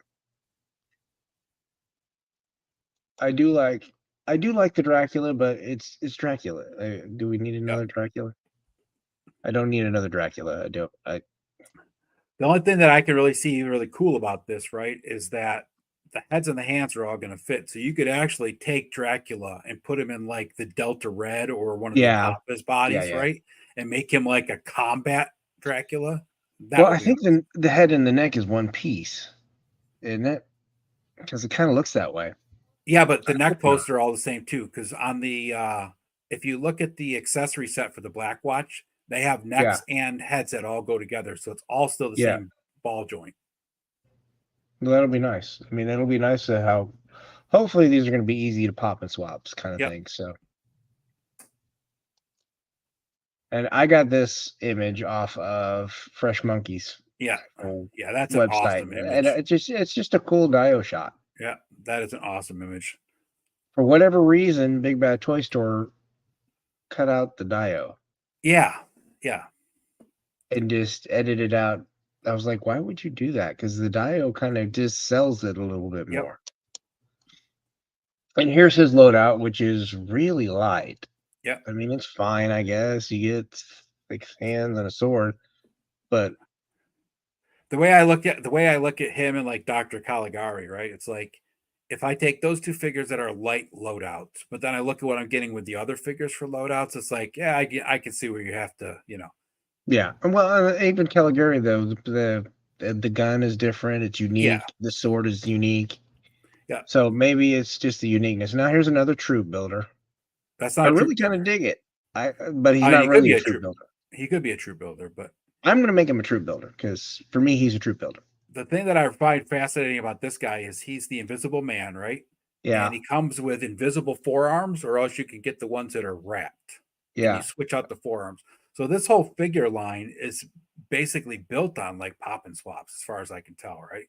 Yeah. No, this screams you could really do troop builder with all of Oh, these figures yeah, you just about. definitely do a troop builder with him for sure. And it's cool, and I love the translucent hands. Those are Yeah, you just got a cool. translucent head, translucent hands. I mean, just the fact that they thought about the forearm situation is I just mean, and like, there's literally patches yep, that you can switch out. I mean, yeah, who does that? yeah, exactly, right. Everybody's like, So, I've heard so many people be like, "Oh, $36 is too much money for that." I'm like, did you're you see paying the accessories? right. If you go to the store right now, you can buy a Boba Fett, right, from Hasbro, which produced probably 10 million Boba Fett figures for Yeah, 34, right? And he has hardly any accessories. Or you buy no, this guy for 36, right? It's like yeah. Brick brings up a $36 good is point. The most of the ones that have lighter accessories are Wave One. I think some of that was gauging interest, maybe. possibly And but once they saw the pre-orders come in, maybe they decided, hey, we can probably do yeah. this and this and this. Yeah, they probably built up their MOQ a little bit, But no, because that's just outrageous to me. You get patches oh yeah. that you can switch out. That's Well, cool like as you said, shit. right? You could take that body right there and you could have a guy that's a mummy type of soldier and a guy that's Yeah, in, invisible man. I mean, it's just, now here's the big baddie. mhm. The Forgotten King. I it's it's okay. To me, it's a little generic. I I do uh I do like laughed at the this kind of design because all I can see is the white rubber boots like he working in a chicken plant, right? You know what I'm saying? It's like he's got a white lab coat and yeah. white rubber boots like he's working in a food It, plant. he's getting ready to go crush some cranberries. Is what Yeah, you're saying? yeah. But Yeah, I was waiting for the waiters. a lot of these Monster Force figures have already been designed in their Eagle Force line, and they're Yeah. just upscaling them to 6 inches and separating them off from the story. The big thing about this one, though, again, is the translucent hands. Yeah, and that magic effect that goes around his wrist is pretty cool. Yeah. You can fit it into the fingers and all that. That's pretty cool. Yeah. But this is another one, right? You take the body, put it on a different body, or Yeah. You got whatever. This one was one of the ones that, yeah, it was a pre-order for me. oh yeah, Um, General Brown. just because you get basically 4 figures, Yep. and I can use it as we very rarely get full military dress action figures. Oh, for sure, right? I got this guy. I think I ordered 2 of these ones. Because you can And also take the General Brown patch off, and it comes with the yeah, blank patch, right, for the name, and then you got the 3 extra heads, and knowing that you all got the 3 heads sets fit, of sunglasses, yeah, different hands. yeah, and knowing that There's they all fit on something all the bodies now, it's like pff, I'll use it on all of it, right? now. Just give me these in blue. Give me these. Yeah. You know where I'm saying. Just keep Oh yeah, giving me these in different colors, and then I can, yeah, make up my, Joint Chiefs there. yeah, You know exactly. what I mean? I get it, 100%. I mean, it's just there's something cool about the uniform. Even in the vintage GI Joe line where they had I'm not talking 60s vengeance. I'm talking the gung ho in the military Oh in yeah, this yeah, marine dress blues. yeah. I'm really It's the surprised most that pointless classic. figure in the line, Yeah, I'm but it was wondering if always something cool about that. I wondered if GI Joe is going to do the dress blues Marine figure for the 60th anniversary Marine, and I then be wonder able if to they would. I don't know if they could get because away with that it. was one of the most popular original Joe figures was the Action Marine, Yeah. And one of the most popular uniforms and one of the most sought after uniforms is the dress blues from the Marine set. So, I mean, it would not be a far stretch for Joe to do that. It wouldn't, but I think they would have to license it from the Marine Corps because I Yeah, think they've trademarked it. So that's possible, but whether or not they want to do that or not is debatable. yeah. All right, here's some more troop builders. I dig this mask. I'm sorry, Yeah. that mask is badass, and I even like that head too. Yeah, this is one of the That Delta Red guys. So this is one of the yeah, guys that they infect with Dracula blood to fight the evil king, so he doesn't get under the power of the evil king. Awesome looking figure. I mean, yeah, those all three of those heads and that mask are just man, yeah. just so That's cool looking.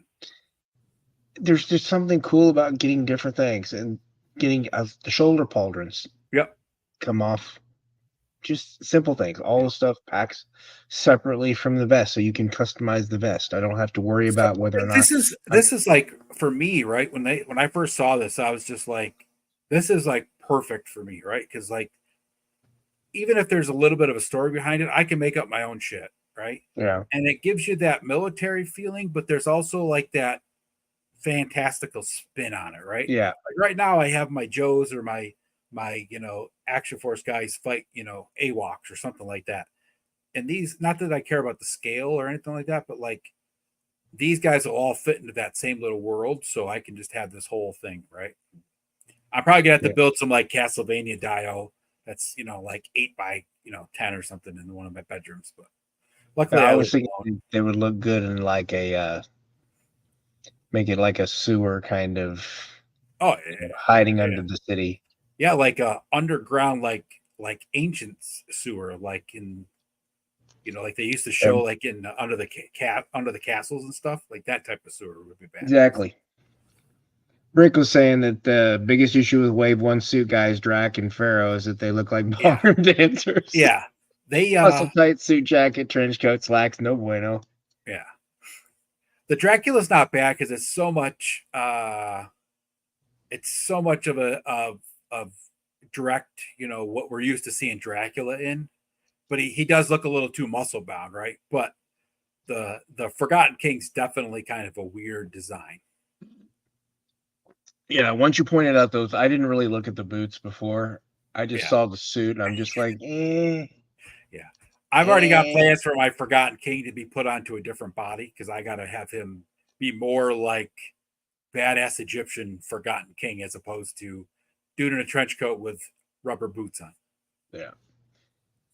So by making this more modular, it also is going to create some interesting ways that you can set it up. But you also, because one of my things that I can't stand sometimes about classified is that you've got pouches and shit that are in the way when you're trying to Yep. shoulder rifle a gun, and Yeah. it's just can't do it Yeah. sometimes, and you just got to give up, and it's just like, yeah.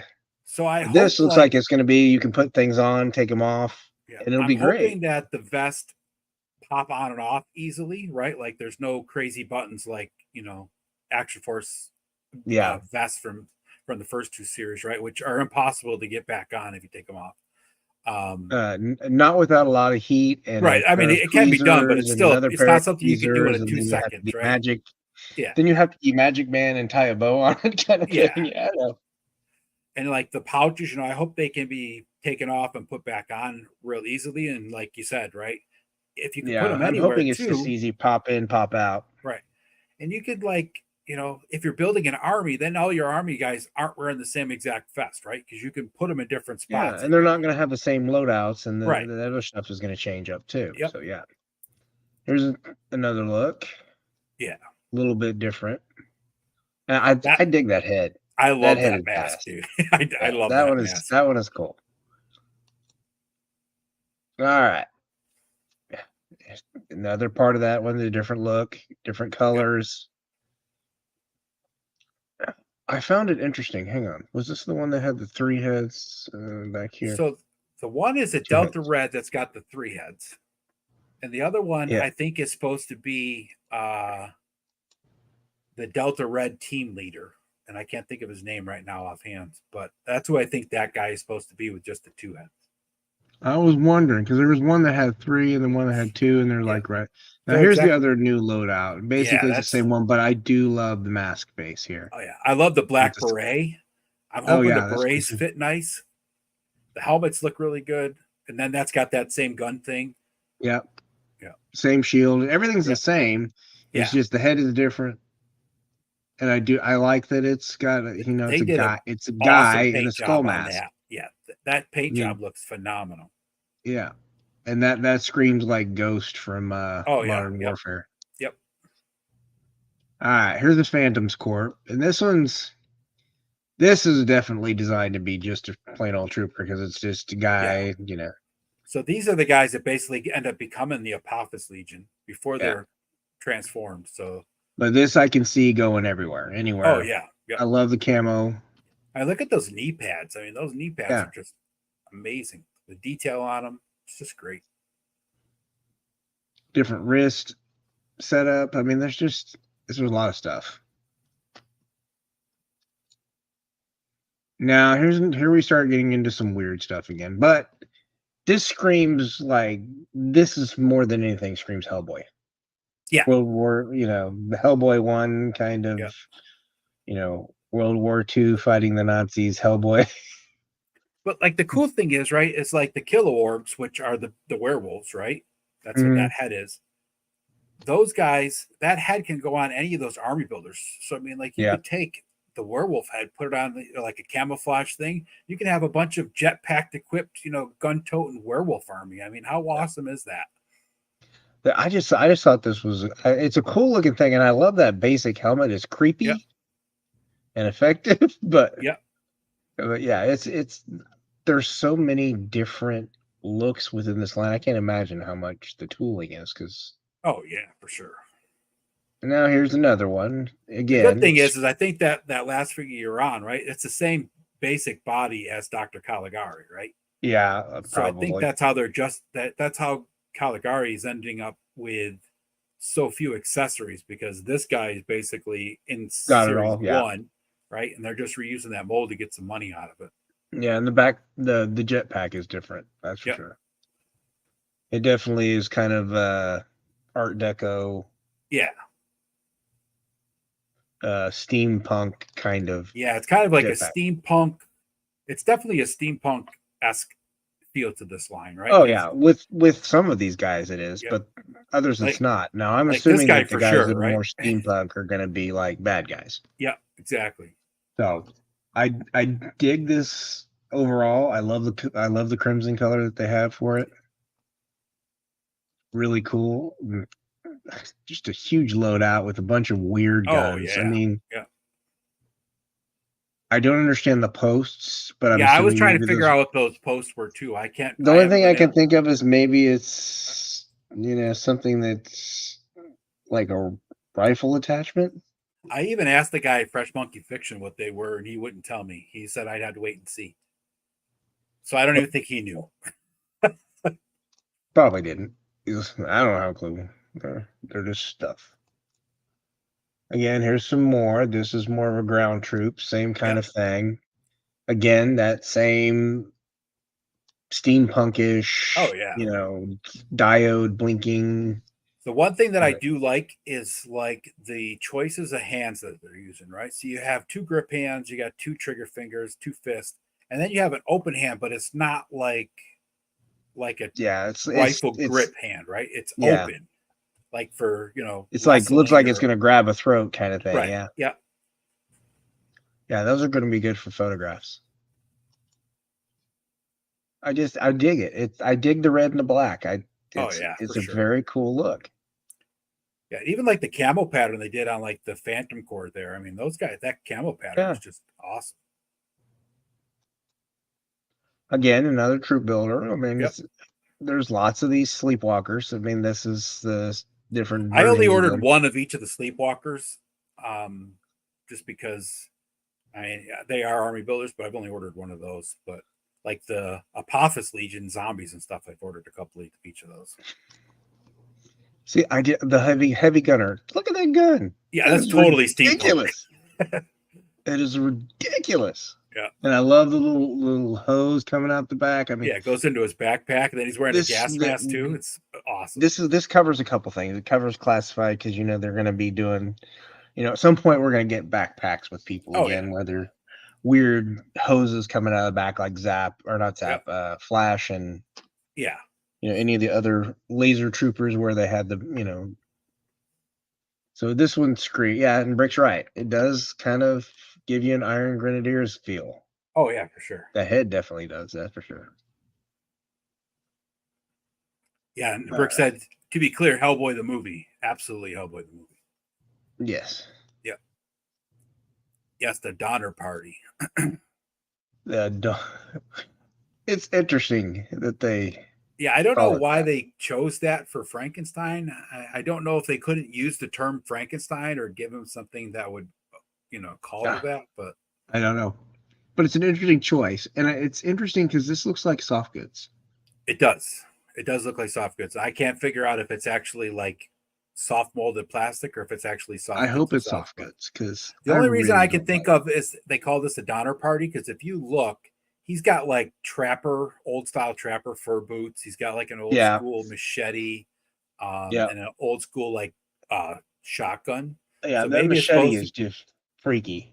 Oh yeah, like he's got I love the little weathered look and the beat up, and it's not sharp, and it's like raggedy. Oh, I didn't even see that he's got the 6-shooter like that. He's got an actual pistol like that. Yeah. I mean, there's no shortage of stuff for this guy. And that's why I said this looks like fabric, not plastic. Talk about the good, the bad, and the ugly. Yeah, but it's going to be an interesting figure to have. Oh, it's going to look cool on a shelf.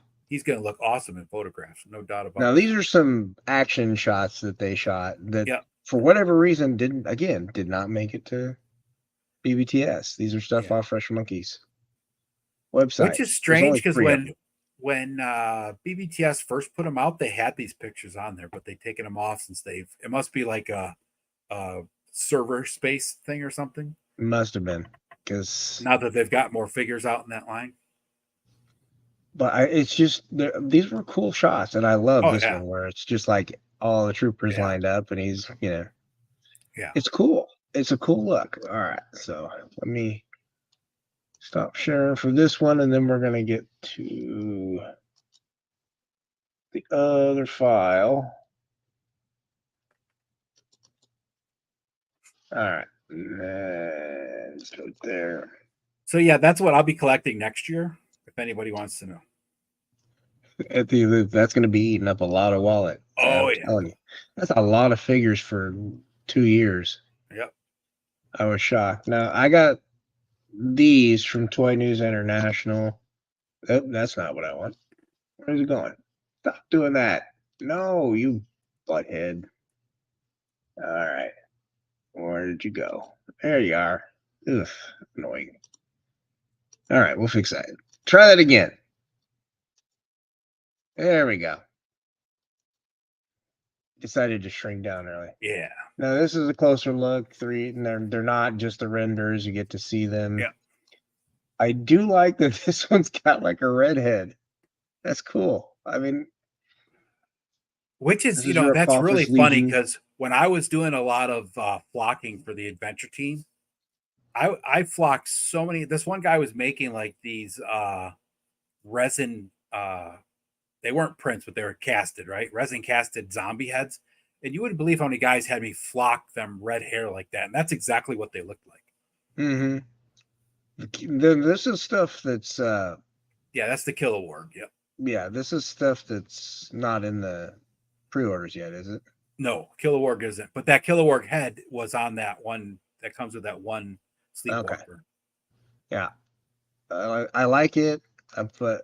want to get to the thing. Here's another that trooper. Look at the trooper with his helmet on, and just lots of cool stuff. Lots of little details, like flesh on the leg right there at the bottom is just awesome. Yeah. Just lots of cool stuff. I could do without the samurai, but whatever. Yeah, I don't know what the purpose of having him in there is. Mr. Legacy. Okay. Now the story behind Mr. Legacy is really wild, so hopefully they do more with this figure than that, because that's kind of just another suit guy. I don't know that I like that one that much. And again, another trooper. wait, go back to that samurai. Is that the one figure? Yeah. Okay. So that's actually a really cool figure. And the reason they're in the line is because the Forgotten King steals their queen's ancient artifacts. Okay. I mean, it makes sense, but I don't. Yeah. There's supposed to be 13 of them and they're all supposed to be wearing a different mask. So they could technically do 13 different heads for this guy. With the same body. Yep. Different color armors and stuff. That's all. Now here's a look at that gear pack. Yeah. Look at that head, the way that helmet goes together with that mask. That is just, it looks good. I dig gorgeous. And that's a Delta Red. Yep. Yeah, there's that bed set we were talking about. Yeah, that's the thing we were talking about. Now, okay, see, it says Dr. Caligari's Zeiss conductor. Oh, sweet. So that's what I said. I said it was his. So that'll look cool in a display. That'll look cool. That's cool in awesome. Dr. Mindbender Dio. And of course, Caligari. Look at that. That's his bed. I'm sorry. It's cool looking. Yeah, he's light on accessories, but you know what? He's big on freakiness. That is so awesome looking. Let's take that picture with his hand like that, right? It's like so sci-fi. And here's your aerial trooper. Yeah, sleepwalker. With the hoses. Maybe those are hoses, Ed. Oh, yeah, that makes sense, right? Coming off to hitting the masks. Yeah. That's probably why the guy didn't tell me what they were, because I kept saying the post, and he kept telling me, you're gonna have to wait and see. Yep, that's what those probably are. And the little bends are probably what connects it to the masks. Yep. Nah, see, we made progress. Now there's General Brown and Black Watch. General Brown, and I don't know what this one was over here. He didn't really get a good picture of that. And there's a Black Watch, and then so it looks like they're kind of creating this diverse line too. I mean, it's not just one. Yeah. One type of thing, and that's cool. Now here's your Donner Party. Yeah, there's Donner Party. And it is soft goods. Oh yeah, that is soft goods. Look at that. That is going to be awesome. I dig that. Dig it.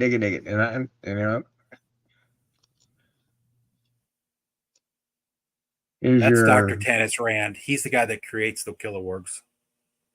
Yeah, it's okay.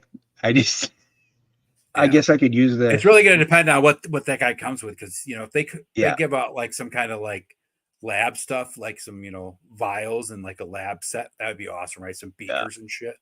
Exactly. Here's a side shot of that and a side shot of the trooper. And here's the other one that just really tweaked my interest. Cthulhu, please. Yep. So he's the ambassador of Raleigh, and he actually goes in partners with the Forgotten King to help him take over the world and find all the ancient artifacts. But I like Cthulhu. Cthulhu. Give him Cthulhu. Give him a pirate hat. I'm assuming is like a special for next year in the Halloween time. Halloween boy. Because it's part of Monster Force, but it's one of those things where Fresh Monkey Fiction will put out these really weird esoteric characters for like Christmas, and they're naughty and nice Santas. Pumpkin series now. So yeah. So I'm assuming that's what this will be. Yeah. I'm not digging the hips or the. Yeah. It could also be a figure they haven't characterized yet and named yet, so they just call them Halloween boy. Now they can do those code names and stuff. I don't know. Sword looks awesome. Thematically, he looks fairly close, so I'm assuming that maybe that was just how they painted him. But nothing like safety orange to draw a line of fire, right? Now, before we get to the big boy, I just wanted to say I really dig those hands. Oh, I like the claw hands. The hands are just like Well, that's the Warbear body. Yeah, and that's the Warbear hands, and they just They actually subcontracted the body from them guys and are just making their own head for it. And there's your Bigfoot head. Yeah. And speaking of big boys, Yes. Chatsworth. oh, Love him. see, and they'll get some reuse out of him because you can make him in multiple colors. Oh, yeah. Well, there's only one Sasquatch in the Monster Force. That's Chatsworth. But that's not saying that they can't make ones that are like something else too, right? Yeah, you'll get a Yeti, and you'll get a Yeti, right? Exactly. whatever. Yeah, a Wendigo. Yeah. Oh, yeah, that's true. But yet, really, the Yeti and the Wendigo would probably be close to the same color. Yeah, it depends on how you actually look at them, right? If they go the Yeti in a white and do like the Wendigo more orangish brown, to be reddish brown. Yeah. All right. That's everything. But there's a lot of cool in that. I mean, they did.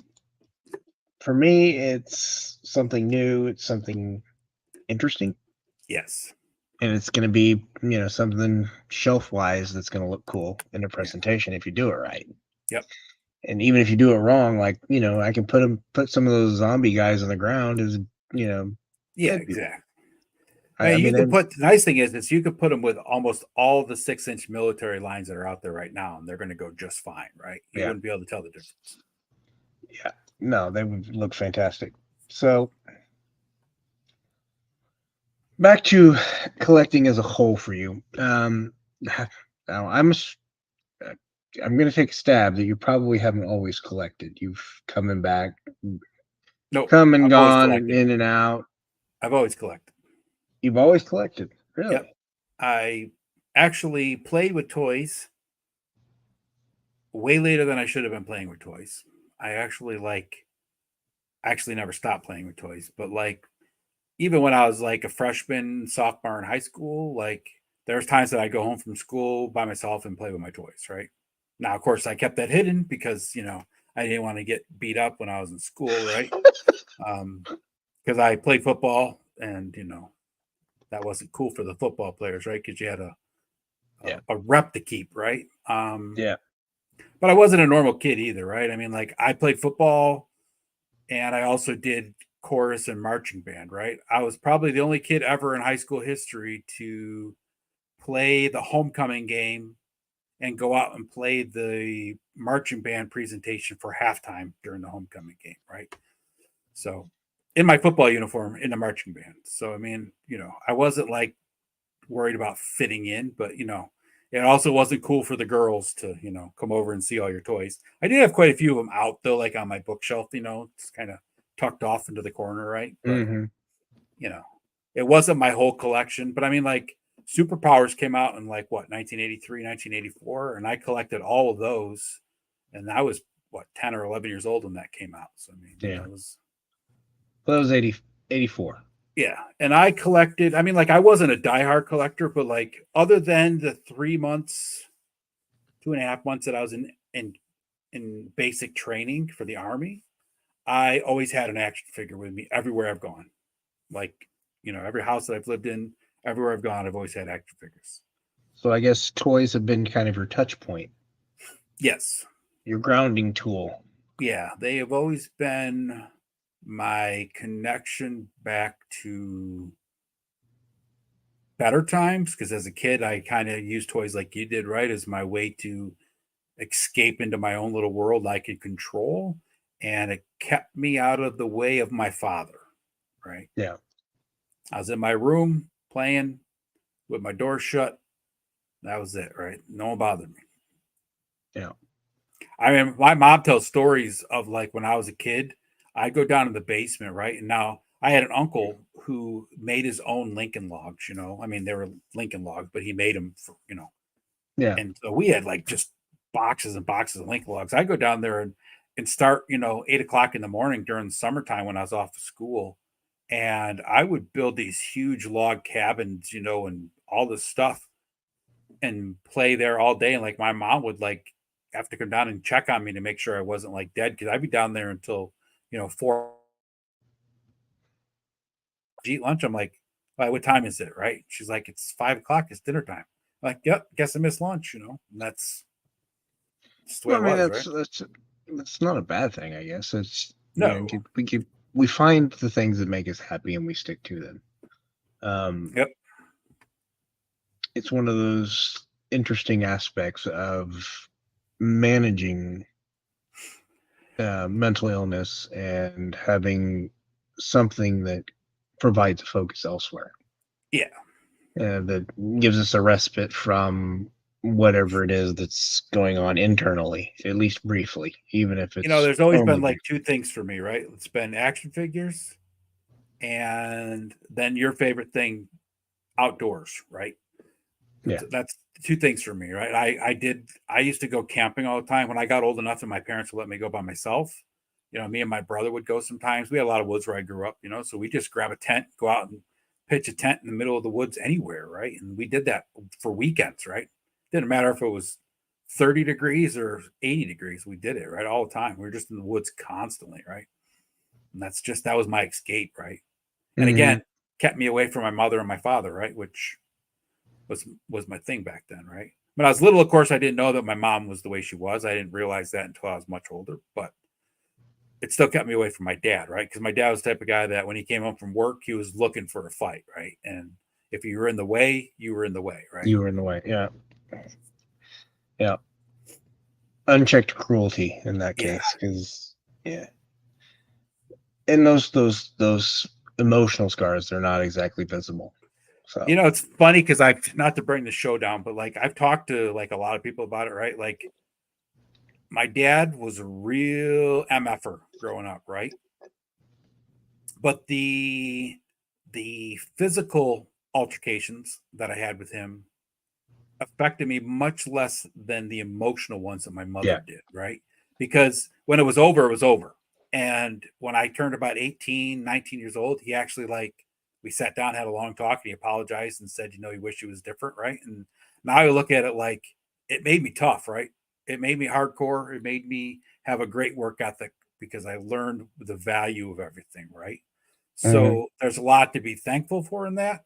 I wish it wouldn't have been as bad as it was, but so does he, right? And he wasn't just like some empty, apology, right? But like the scars from what my mother did emotionally have lingered much longer than what he did, right? And that's the part that's hard, right? Well, the two people that were supposed to protect you didn't. Yeah. All right, exactly, right. Then that creates attachment and bonding Yeah. issues and other things Oh that yeah. creep in everywhere. That's why I was saying I don't have obsessions because like 3 years ago, when I was healing myself, I learned to detach from everything, right? And I don't hold attachments that are unhealthy any longer, right? And I learned to identify those. So Well, once you learn the toxic, what's toxic, what's not. yeah, You get this kind of sense that this isn't good. yeah, Have a good day. See you yep, later. It's one of the things it's funny when everyone gets people get upset about their trolls and whatever, and I'm just it. You can't troll me. I no, promise you, I'll give you as good as you give me. yep, exactly, right, And then if you just get all butthurt, I'm just gonna be like, yeah, yeah, okay, I'll see you later. Bye. yep. I got better things to do with my time. You just got to have So fun with it, I just right? I move mean, that's on. all you can do is have fun with I it. Because I have a quick reaction to bullshit and a zero tolerance for trauma. yep, That's that's pretty much me in a nutshell. that's awesome. So I have rules for my collection. I think every collector really does. Rules, huh? What are Ed's collection rules? What are the things? This is the hard and fast rules. This is the flexible rules. This is the it's sunny on a Tuesday rule. So I don't have any legitimate like diehard rules, right? There's no like it's got to fit into this realm. It's got to be nostalgic. It's got to be a whatever, right? The rule that I have is it's got to look friggin' cool, right? That's the rule that I live by. Well, I mean, if it doesn't So, look good, why would you not? Random is I saying mean, rule number one: you must flock it. yeah, yeah. It has to be flockable.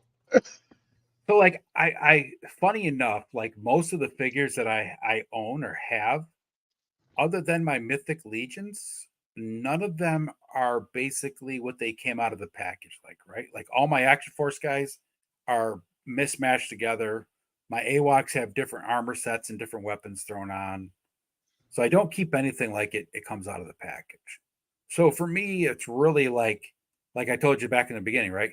How's this going to fit into my toy story, right? Because when I go to sleep, I pretend that they're up causing trouble, right? I mean, that's just Yeah. when Luke was little, I used to do that at nighttime. I would take my toys, like my 12-inch Joes, right? And I'd set them up like outside his room or in the kitchen doing something crazy, like trying to open the fridge or stealing a bottle of like soda out of the fridge or whatever. And when he Yeah. come out in the morning, he was like, "Oh my God, look what they're doing," And then he loved it, right? Him and my his sisters, that's only 2 years older than him, they would both be just absolutely loving that shit. I did that. People talk about, oh, up on the shelf, right? I was doing that kind of shit hardcore when my kids were Yeah. little. Every day. Thanos is saying he has rules, but he's never been good at following rules. Well, let's be honest, your photos are risque and they're close to Yeah. borderlining the rules there. Yeah. So So I Thanos is guess, rule number one, everything gets a phallus. yeah. Yes. The One way only or the rule other. that I have really is that it's like I said, it's got to be cool, fit into my story, which there's no story like arc, right? It's just whatever is cool for the Yeah. day. And it's got to come out of the package, right? That's the rule. But I mean, even then, if that fitting into your story, Yeah. that's the tricky part, right? Because that's a hard rule. It's got to fit into the story. Yeah, If it doesn't that really is a mesh hard with rule, what but you got, like the it's hard, but it's easy because like I don't think about it, right? Like if I yeah, see a figure like Alan the Alien, right, from Invincible, I have no attachment to that show. I've never watched the cartoon. I mean I have now since Luke told me what it was, like, right? And I saw Frank post some pictures, Rama Toys 89. I saw him post some pictures of that figure on Instagram. I was like, I like that figure. I asked Frank what it was. He told me. I went and bought it, right? And I've used it in pictures. That's yeah. it, right? There was no like research the guy, figure out what other characters go with it. It was just, oh, that figure's cool. I'm going to buy him. That's the rule, right? Like, so it's hard because I see a lot of cool figures and people are like, oh, you need that. And I'm like, nah, I don't need that guy. And then I'm like, if I look at a figure too long, then I can start putting toy stories in my head together, like Mask of the Red Death, thanks to Lawrence, right? I wasn't going to Yeah. get that guy. And then Lawrence kept pushing and then Oz started talking about it. And then I kept looking at it and I was like, yep, I need him. It's one of those things that we get to we get those enablers in our lives that Oh, yeah. they Yep. they we already have a problem. Yeah. They just exacerbate And I it mean, just a little bit. I'm really good at Sometimes saying no. we're on the fence about it and we don't really, yeah. Yeah. We're like, yeah, I'm resigned to it. It's kind of like tomorrow with the reinforcements too. I'm kind of like, do I really need Yeah. them? Yep. No. Do I want them? Yeah, Yeah. most of them. Yep. But am I going to get a better price at any point later? No. That's the problem, right? So that's your way, because that's about $280 worth of toys Yeah. for 200. Yep. Yep. Exactly. Now, as long as I can get into it before it sells out, we'll be good. Yeah. But I may decide in the morning that, you know what, I would rather have the $200. Yeah. So that's kind of the thing, right? Like if I'm on the fence and I can, the toy enablers can kind of get to me, but if it's like something I can't see fitting into my collection at all, it's just like, yeah, that's cool, but I'll admire it from afar. Like a lot of the Masters of the Universe, right? I don't collect Masters of the Universe at all. I have a couple of He-Man figures, but it's like I admire them from afar and I remember them from when I was a kid, but they don't fit into my world, right? Yeah. And well, you don't have any attachment to them. Right.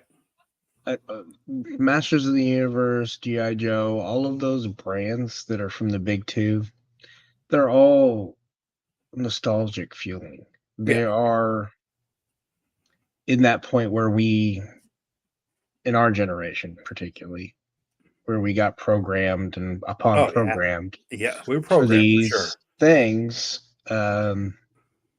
socially engineered things that, designed to make us feel a little bit less, Yeah.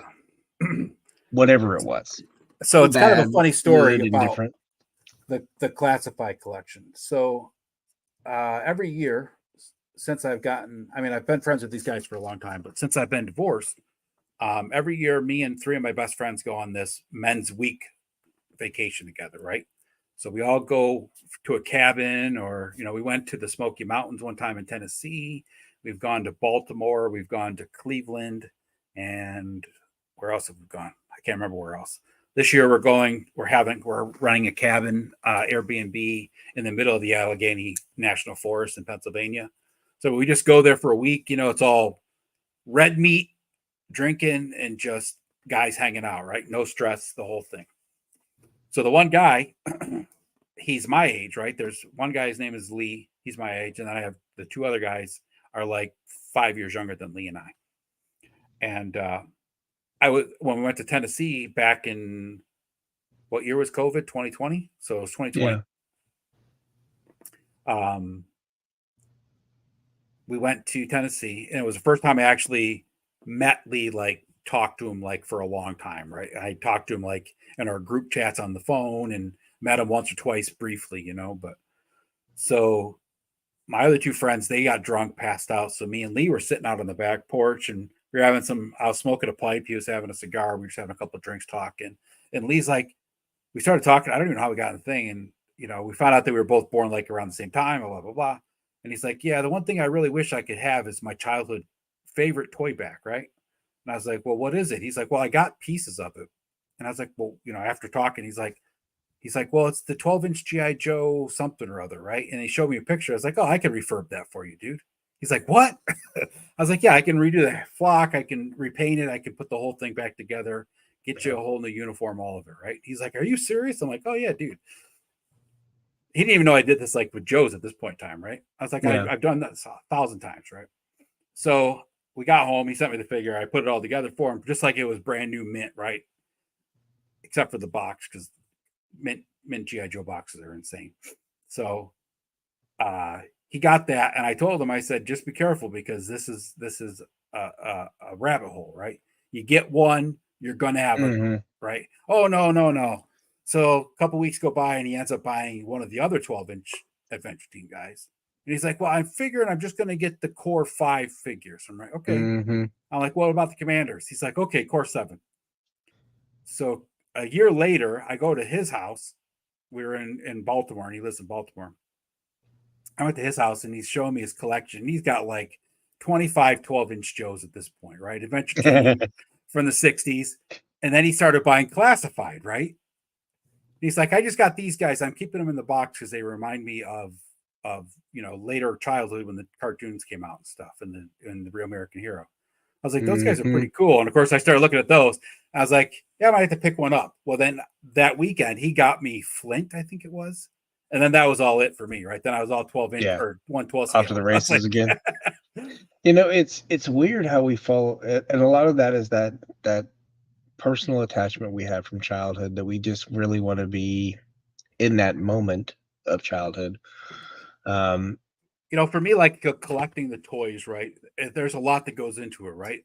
It's like it grounds me to like times that were better in my life, right?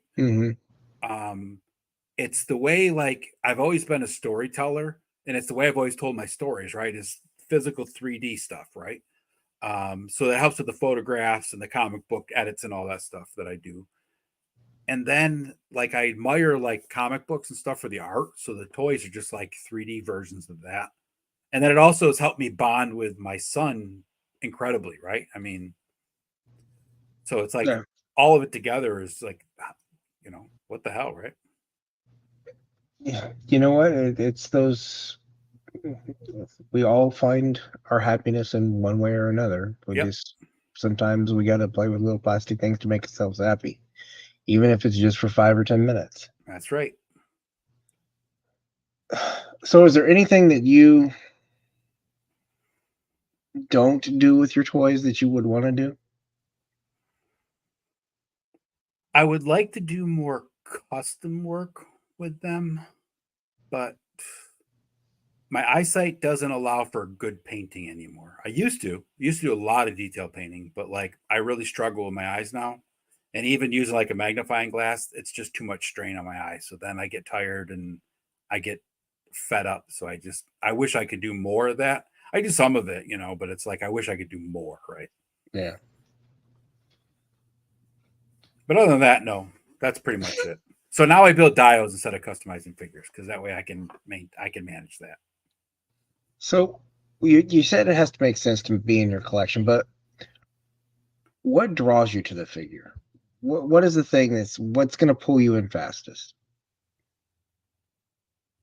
So it all comes down to appearance, right? Yeah. Like just the overall aesthetic of it, right? Like like this guy, right? Like I've always liked Minotaurs. So when I saw him at PowerCon, it was like, oh yeah, I gotta have that, right? Yeah. And like there's toys I have like Batman. I'm just a big DC fan, right? I've always been a big DC guy. This guy, I've always been a fan of like fantasy type, creatures like this, Satyrs. right? So I just had to have him, right? The Action Force guys, that was kind of like just a spin-off of the whole G.I. Joe thing. And like AWOCs, I've been a huge Planet of the Apes fan. So there's like a little bit of nostalgia tug, but not to that story, right? To like separate stories that are in my head. Right. Yeah. Like I grew up watching Conan and Beast Man and Sword and the Sorceress and what was that? The Dragon Slayer, all Oh Conan, yeah. all Yeah. those Yeah. movies, right? That's what I grew Well, up watching. they all kind of came out after Conan, trying to Right. capitalize Yeah. on that That the barbarian-esque thing, right? zeitgeist. It was kind of like the ninja movies in the mid Yep. '80s, where you just it Yeah. was just like, ah, Luke's really into Asian culture, right? Like he studied like not current Asian culture, like historical Asian culture, right? Like he's read like the Five Rings and read like the Code of the Samurai and things like that, right? That kind of stuff. And he's read up on like ninjas in the late 80s or in the late 70s and through the mid 80s. I was like, everything was ninja, dude. I yeah. was like, and it didn't matter. It was, there was the American ninja, it was ninja this and ninja that. I said it didn't matter. Yeah, and They then got put into everything. yeah, it did, and the thing is that it's not even a real entity, so it's like whatever, guys. Brick says nostalgia tug sounds dirty, like something regretful one does with an ex. Yeah. And Lawrence is giving you tips. And Random had said Krull. Krull was one of those ones in the '80s, early '80s too. I watch Yeah, I can Krull at remember seeing least that one 3 or with my 4 brother. times a year. That's probably my favorite fantasy movie ever. Like I was so just obsessed with that Cyclops when I first saw that movie back in the 80s. My God. So I watch that movie constantly. Yeah, I can't imagine walking around with that mask on all day and trying to figure out where everything is. Right? Yeah, it's logistically, I can just see that nightmare where I just fall over everything. So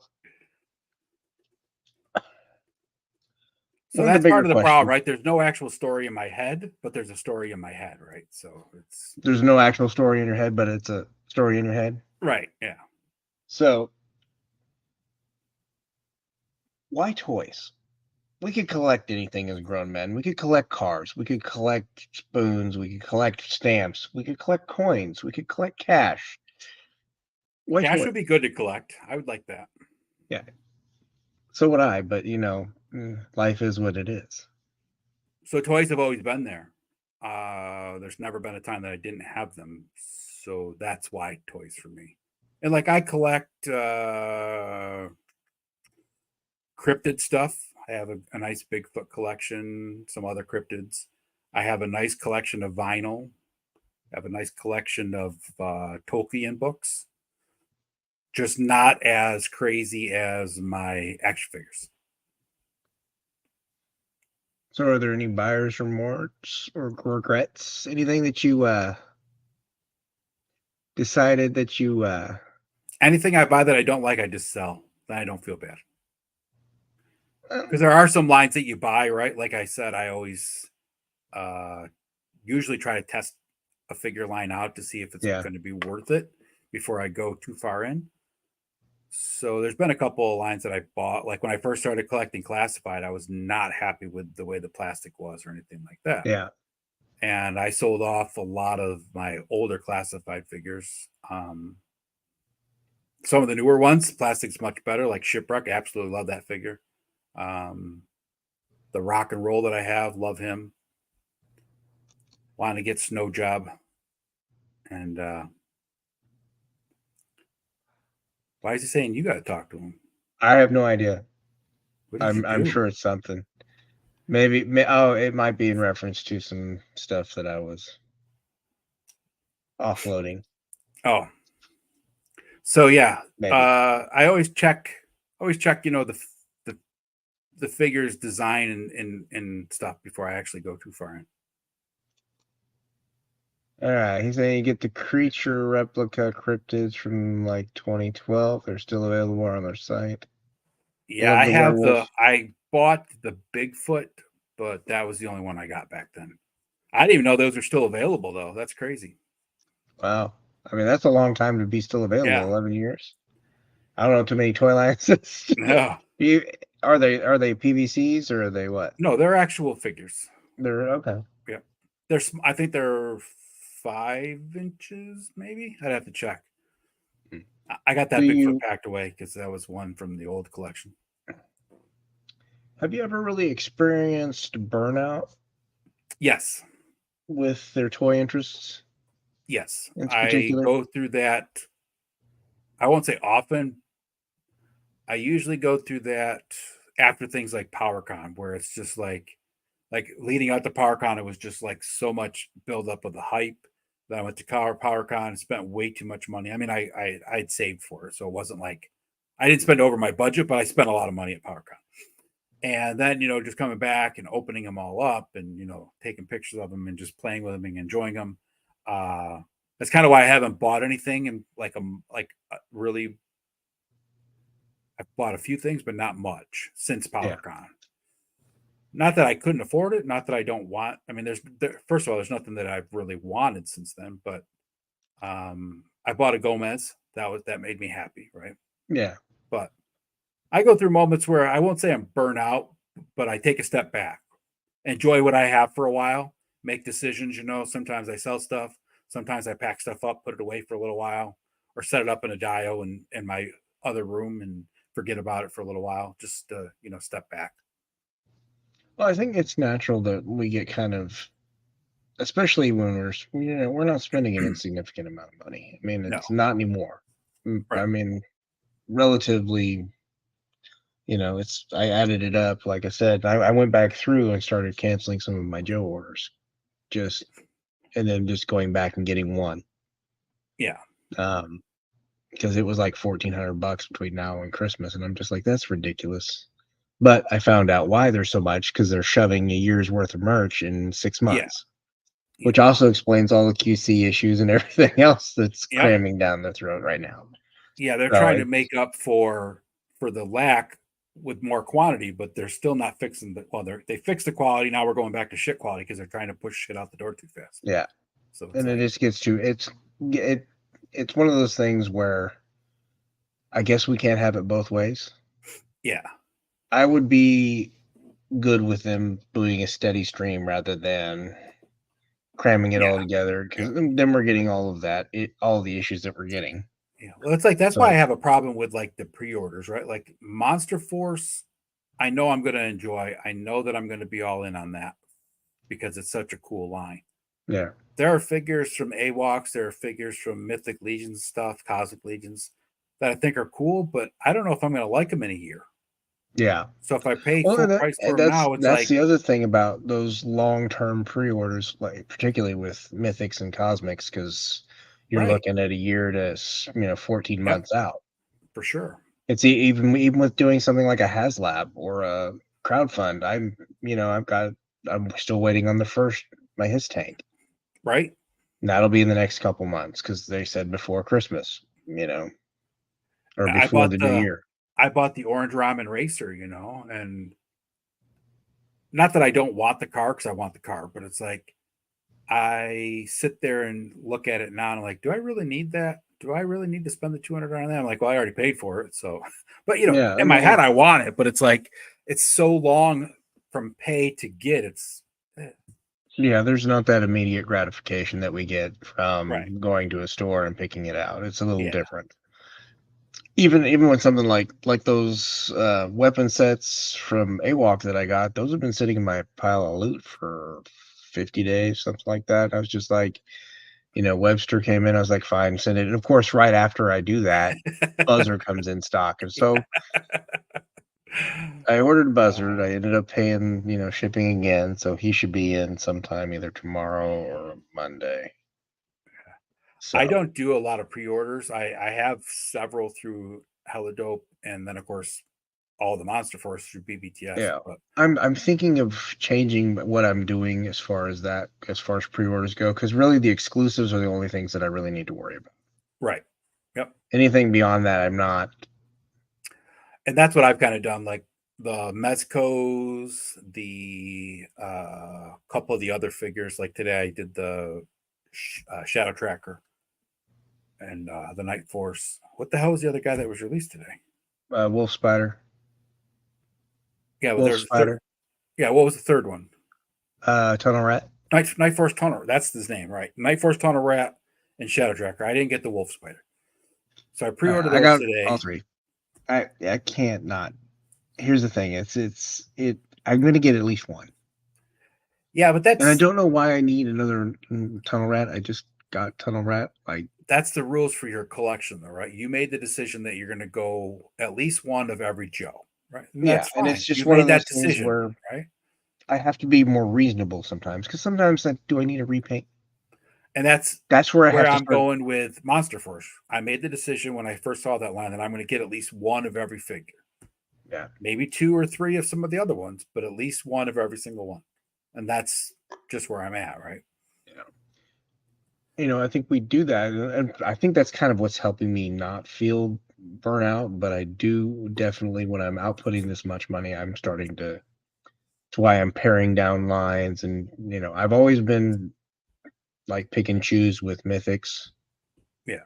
So it's one of those reasons why I kind of waffle between going for like tomorrow's thing with the reinforcements too, where I'm waffling back and forth because do I like all the figures? No. Can I do something with all the figures? Yes. Yeah. So now, I know how difficult or easy that's going to be to do customs with it, because I know what I'm expecting now versus what I expected the first time.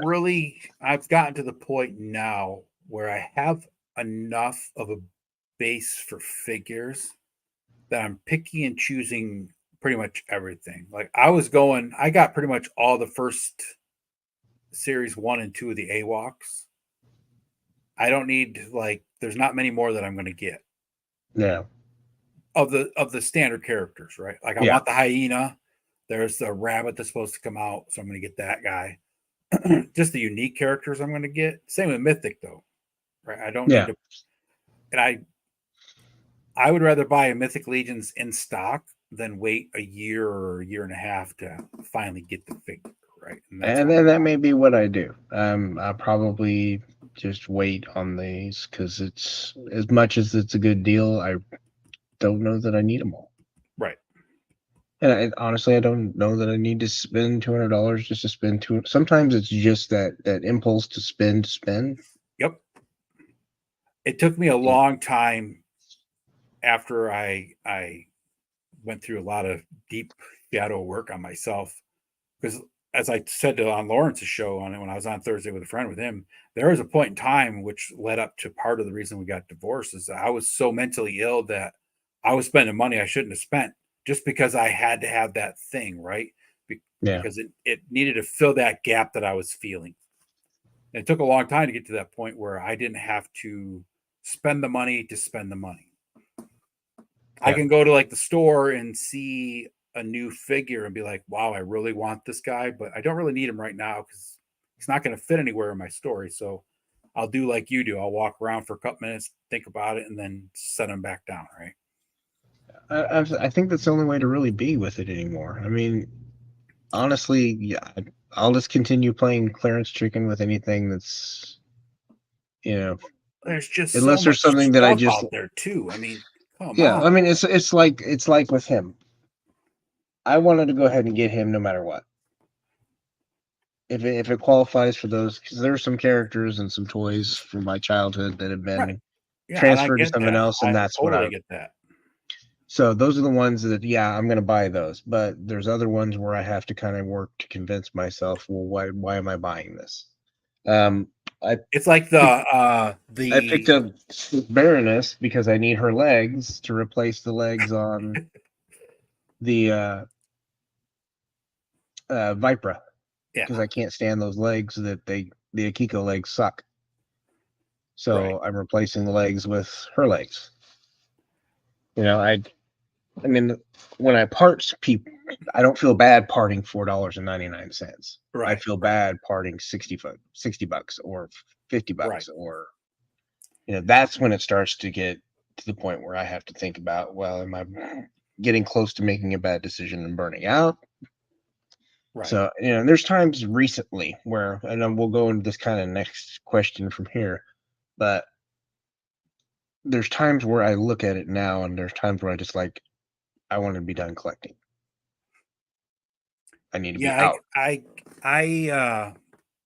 I've got really frustrated with the whole pre-order thing and all that stuff back when all that fiasco was going on, 2021 and 2022 and stuff.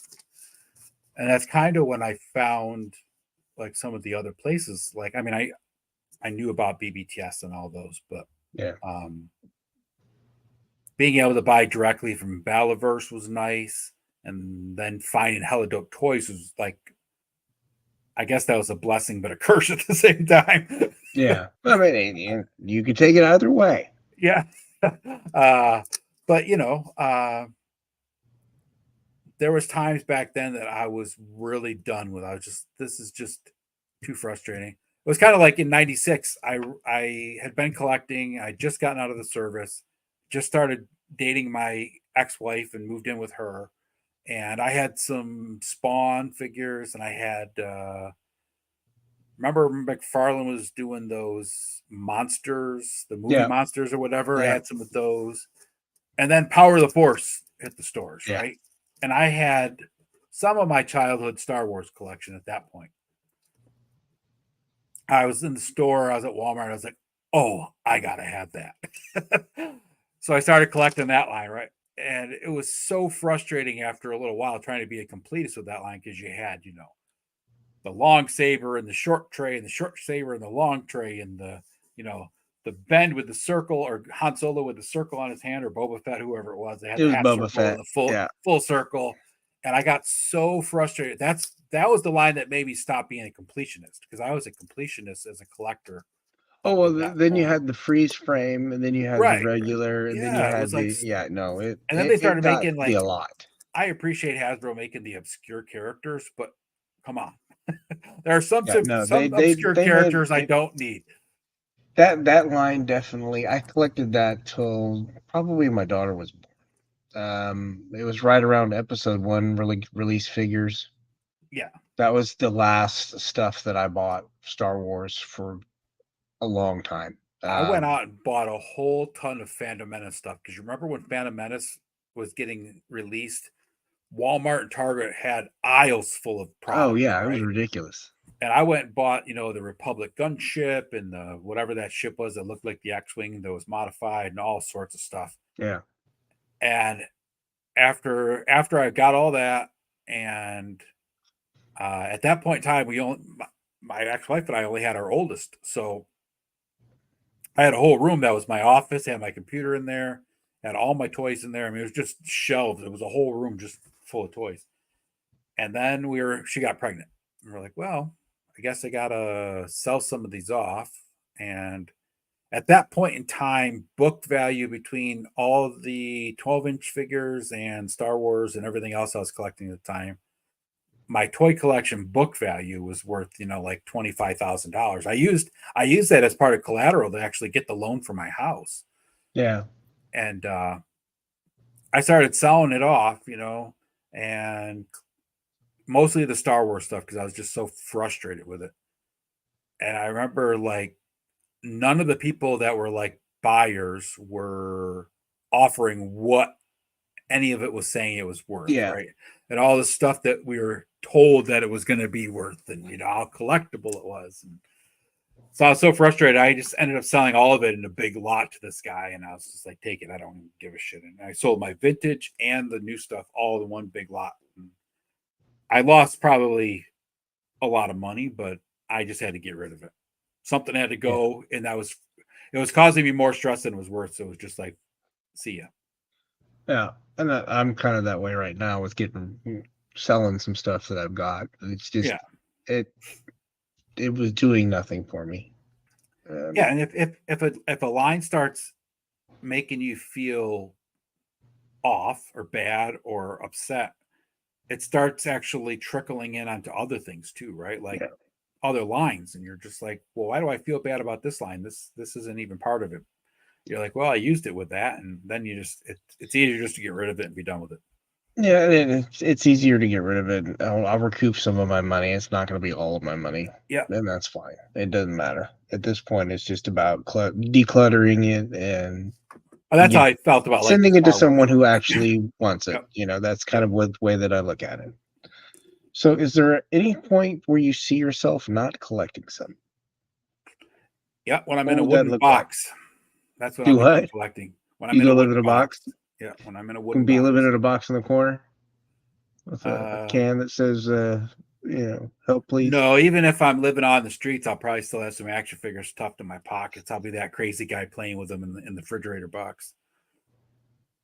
I told my kids when I'm too old to wipe my ass, just push me down a hill in a wheelchair and let me, have one last good ride. So that'll probably be when I'm done collecting when I'm dead. And my son, Luke, will probably bury me with part of my action figure collection. Guaranteed. He's a good kid. So, one of the big questions that I ask, and it's the magic toy question, as I like to call it, because the two things that collectors have the biggest issues with is space and money. Those are always the biggest things of our anything that we do. So, if space and money weren't an issue, what would you collect and why? Uh Probably two things. I would actually complete the GI Joe Adventure Team line of the 70s from like 1969 when they released the Adventures of GI Joe right through 76 when they killed the Adventure Team line, all of it. Bullet Man, Mike Power and all the iterations, all the vehicles, right? I collect all of that and I would get a complete set of Eagle Force mint condition and then I'd open all of them and set them up, including the vehicles in the playset. Those are the two things that I'd probably do. And the Joes would probably take up a shit ton of room, so I definitely need some space.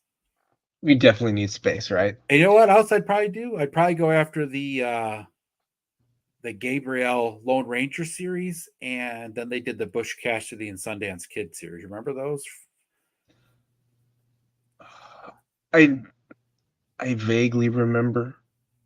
The Lone Ranger, Um, of course, was a little more popular, but they also did a spin-off of Butch Cassidy and the Sundance Kid from the TV series. And and then they they're also and did a they're Zorro, which would be what's the pretty cool. company? Fried Chicken something or other Fried that's Chicken doing. Toys does it now, yeah. Yeah.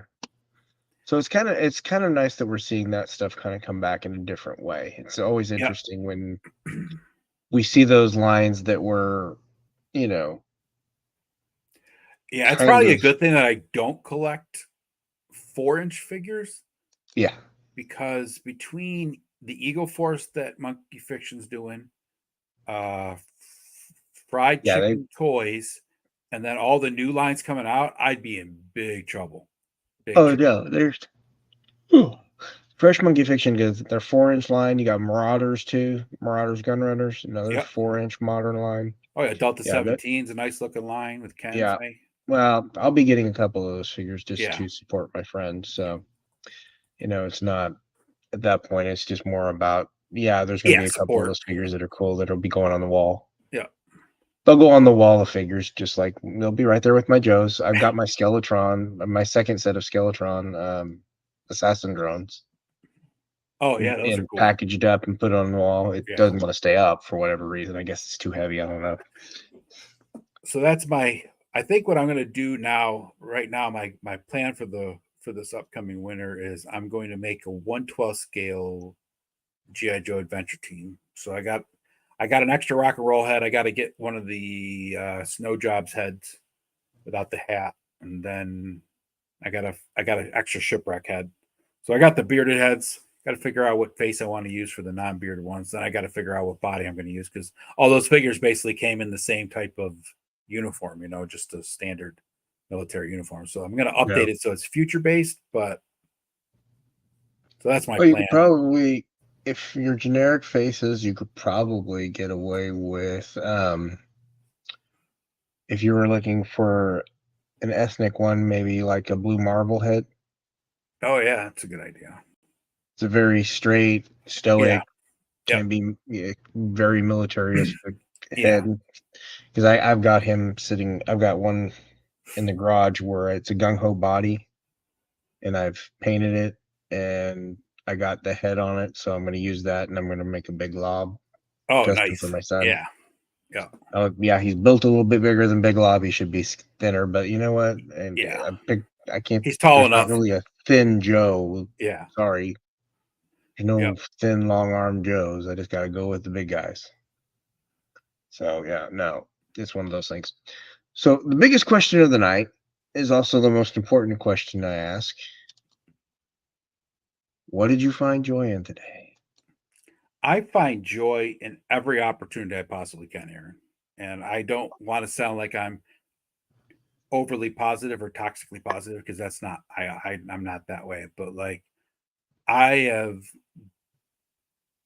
gotten to the point now in my life where like I can find joy in everything that I do, right? And I try to. I played with my toys this afternoon, took some pictures. I built some Dio stuff this morning. I did some work today. Working from home makes it easy. I watched Aqua Chigger on YouTube. I don't know if you ever watched him, but he does like metal detecting and stuff. He's probably one of my favorite guys to watch. You probably wouldn't like it because it's a lot of outdoors stuff. Yeah, You might not want to watch that, but watch that. Like today, I felt like I was 5 years old again this afternoon. Luke's none of the kids are here today. It's just me, and kids are all busy. So I was like, 4 o'clock. I got done working for the afternoon and went and started playing around with the bear and shipwreck and stuff in the Dio in the bedroom. And I was playing around, having the bear talk to shipwreck about eating his porridge and stay away from his Goldilocks, and she had a mama bear's bed and all that stuff. I got done with that. I came out here. I had a couple peanut butter and jellies and a glass of Kool-Aid, and I was just like, it was like being 6 again. It was awesome. That works. I mean, what? Let's see. My thing for today is, what did I find joy in the day? I found joy in this gift that you sent me. I appreciate it immensely. I will put it to good use, because there's definitely some cool stuff. Yeah, I would definitely say this has been very enjoyable. So this has been really fun. So I appreciate this. Well, it's been a matter of just getting you on, and it just, it was interesting because was gonna, it was either gonna be a couple weeks ago, and then it just happens to be this week, and it worked out perfectly because of your history with cryptids and monsters and stuff. So I was like, yeah, it's perfect day, perfect timing. It is a perfect day, perfect timing. But I am out of questions. I think, yes, my brain is fried, and I'm out of questions. It's 12. It's midnight. Well, it's 11 o'clock where I am. Oh yeah, it's 11 o'clock for you, right? Yeah, it's still almost my bedtime. I was trying not to yawn, but I still was yawning. It's fine. I don't know if Radnav's going live. It's been a weird day. Radnav going live tonight? Anybody know? Do what? I said, I wonder if Radnav's going live tonight. Anybody know if he is? Oh, I'm sure he is. He always goes. He's probably already live. Yeah. So I got another 2 or 3 hours to hang out, drink some more coffee, have a snack. I sleep 4 hours a day. That's all you need, man. 4 hours. Maybe 5 on the weekends. DJ is letting you know he's live now. All right. Thanks, DJ. Appreciate that. We're hopping on over there. That's how you know when people are just jumping in and out. It's like, yeah, they know where they're at. I can't even keep up with that stuff. Allison, she's always talking about how she's got 4 or 5. Yeah, no, it gets to be a little. I can do 2 screens, and that's about it. post or chat in the one stream. That Yeah, no, I can do one on my phone and on the computer at the same time, but beyond that, no, it's not happening. I'd post a comment for this one and that one, and it'd be all messed up. People be like, Yeah, "What is that guy sometimes talking it's about?" just I just want to watch one and I stick a focus on one. And that's why I said when you asked me earlier if I'd finished watching all of the conversation with Lynn, I was like, no, I got sidetracked, and then ADD, man. Hey, Shark Squirrel. Eyes, I got a live episode and a video on More Monster Force if you're interested on my YouTube. Yeah, under that same name, Akxion FIgs. So yeah, no, it's been fun. So yeah, and we're doing tomorrow night. Yeah, you on tomorrow night? As far as I know, they're going to do Legion's class before, and then it'll be the rest of us degenerates afterwards. Yep. So. So we'll see. Awesome, dude. We'll see. Yeah. But everyone, if I can say one thing to you all, find some joy today, every day. Remember this question. Say it to yourself. What did you find joy in today? Right. And thank you all for joining us. And we will see you sometime in the future.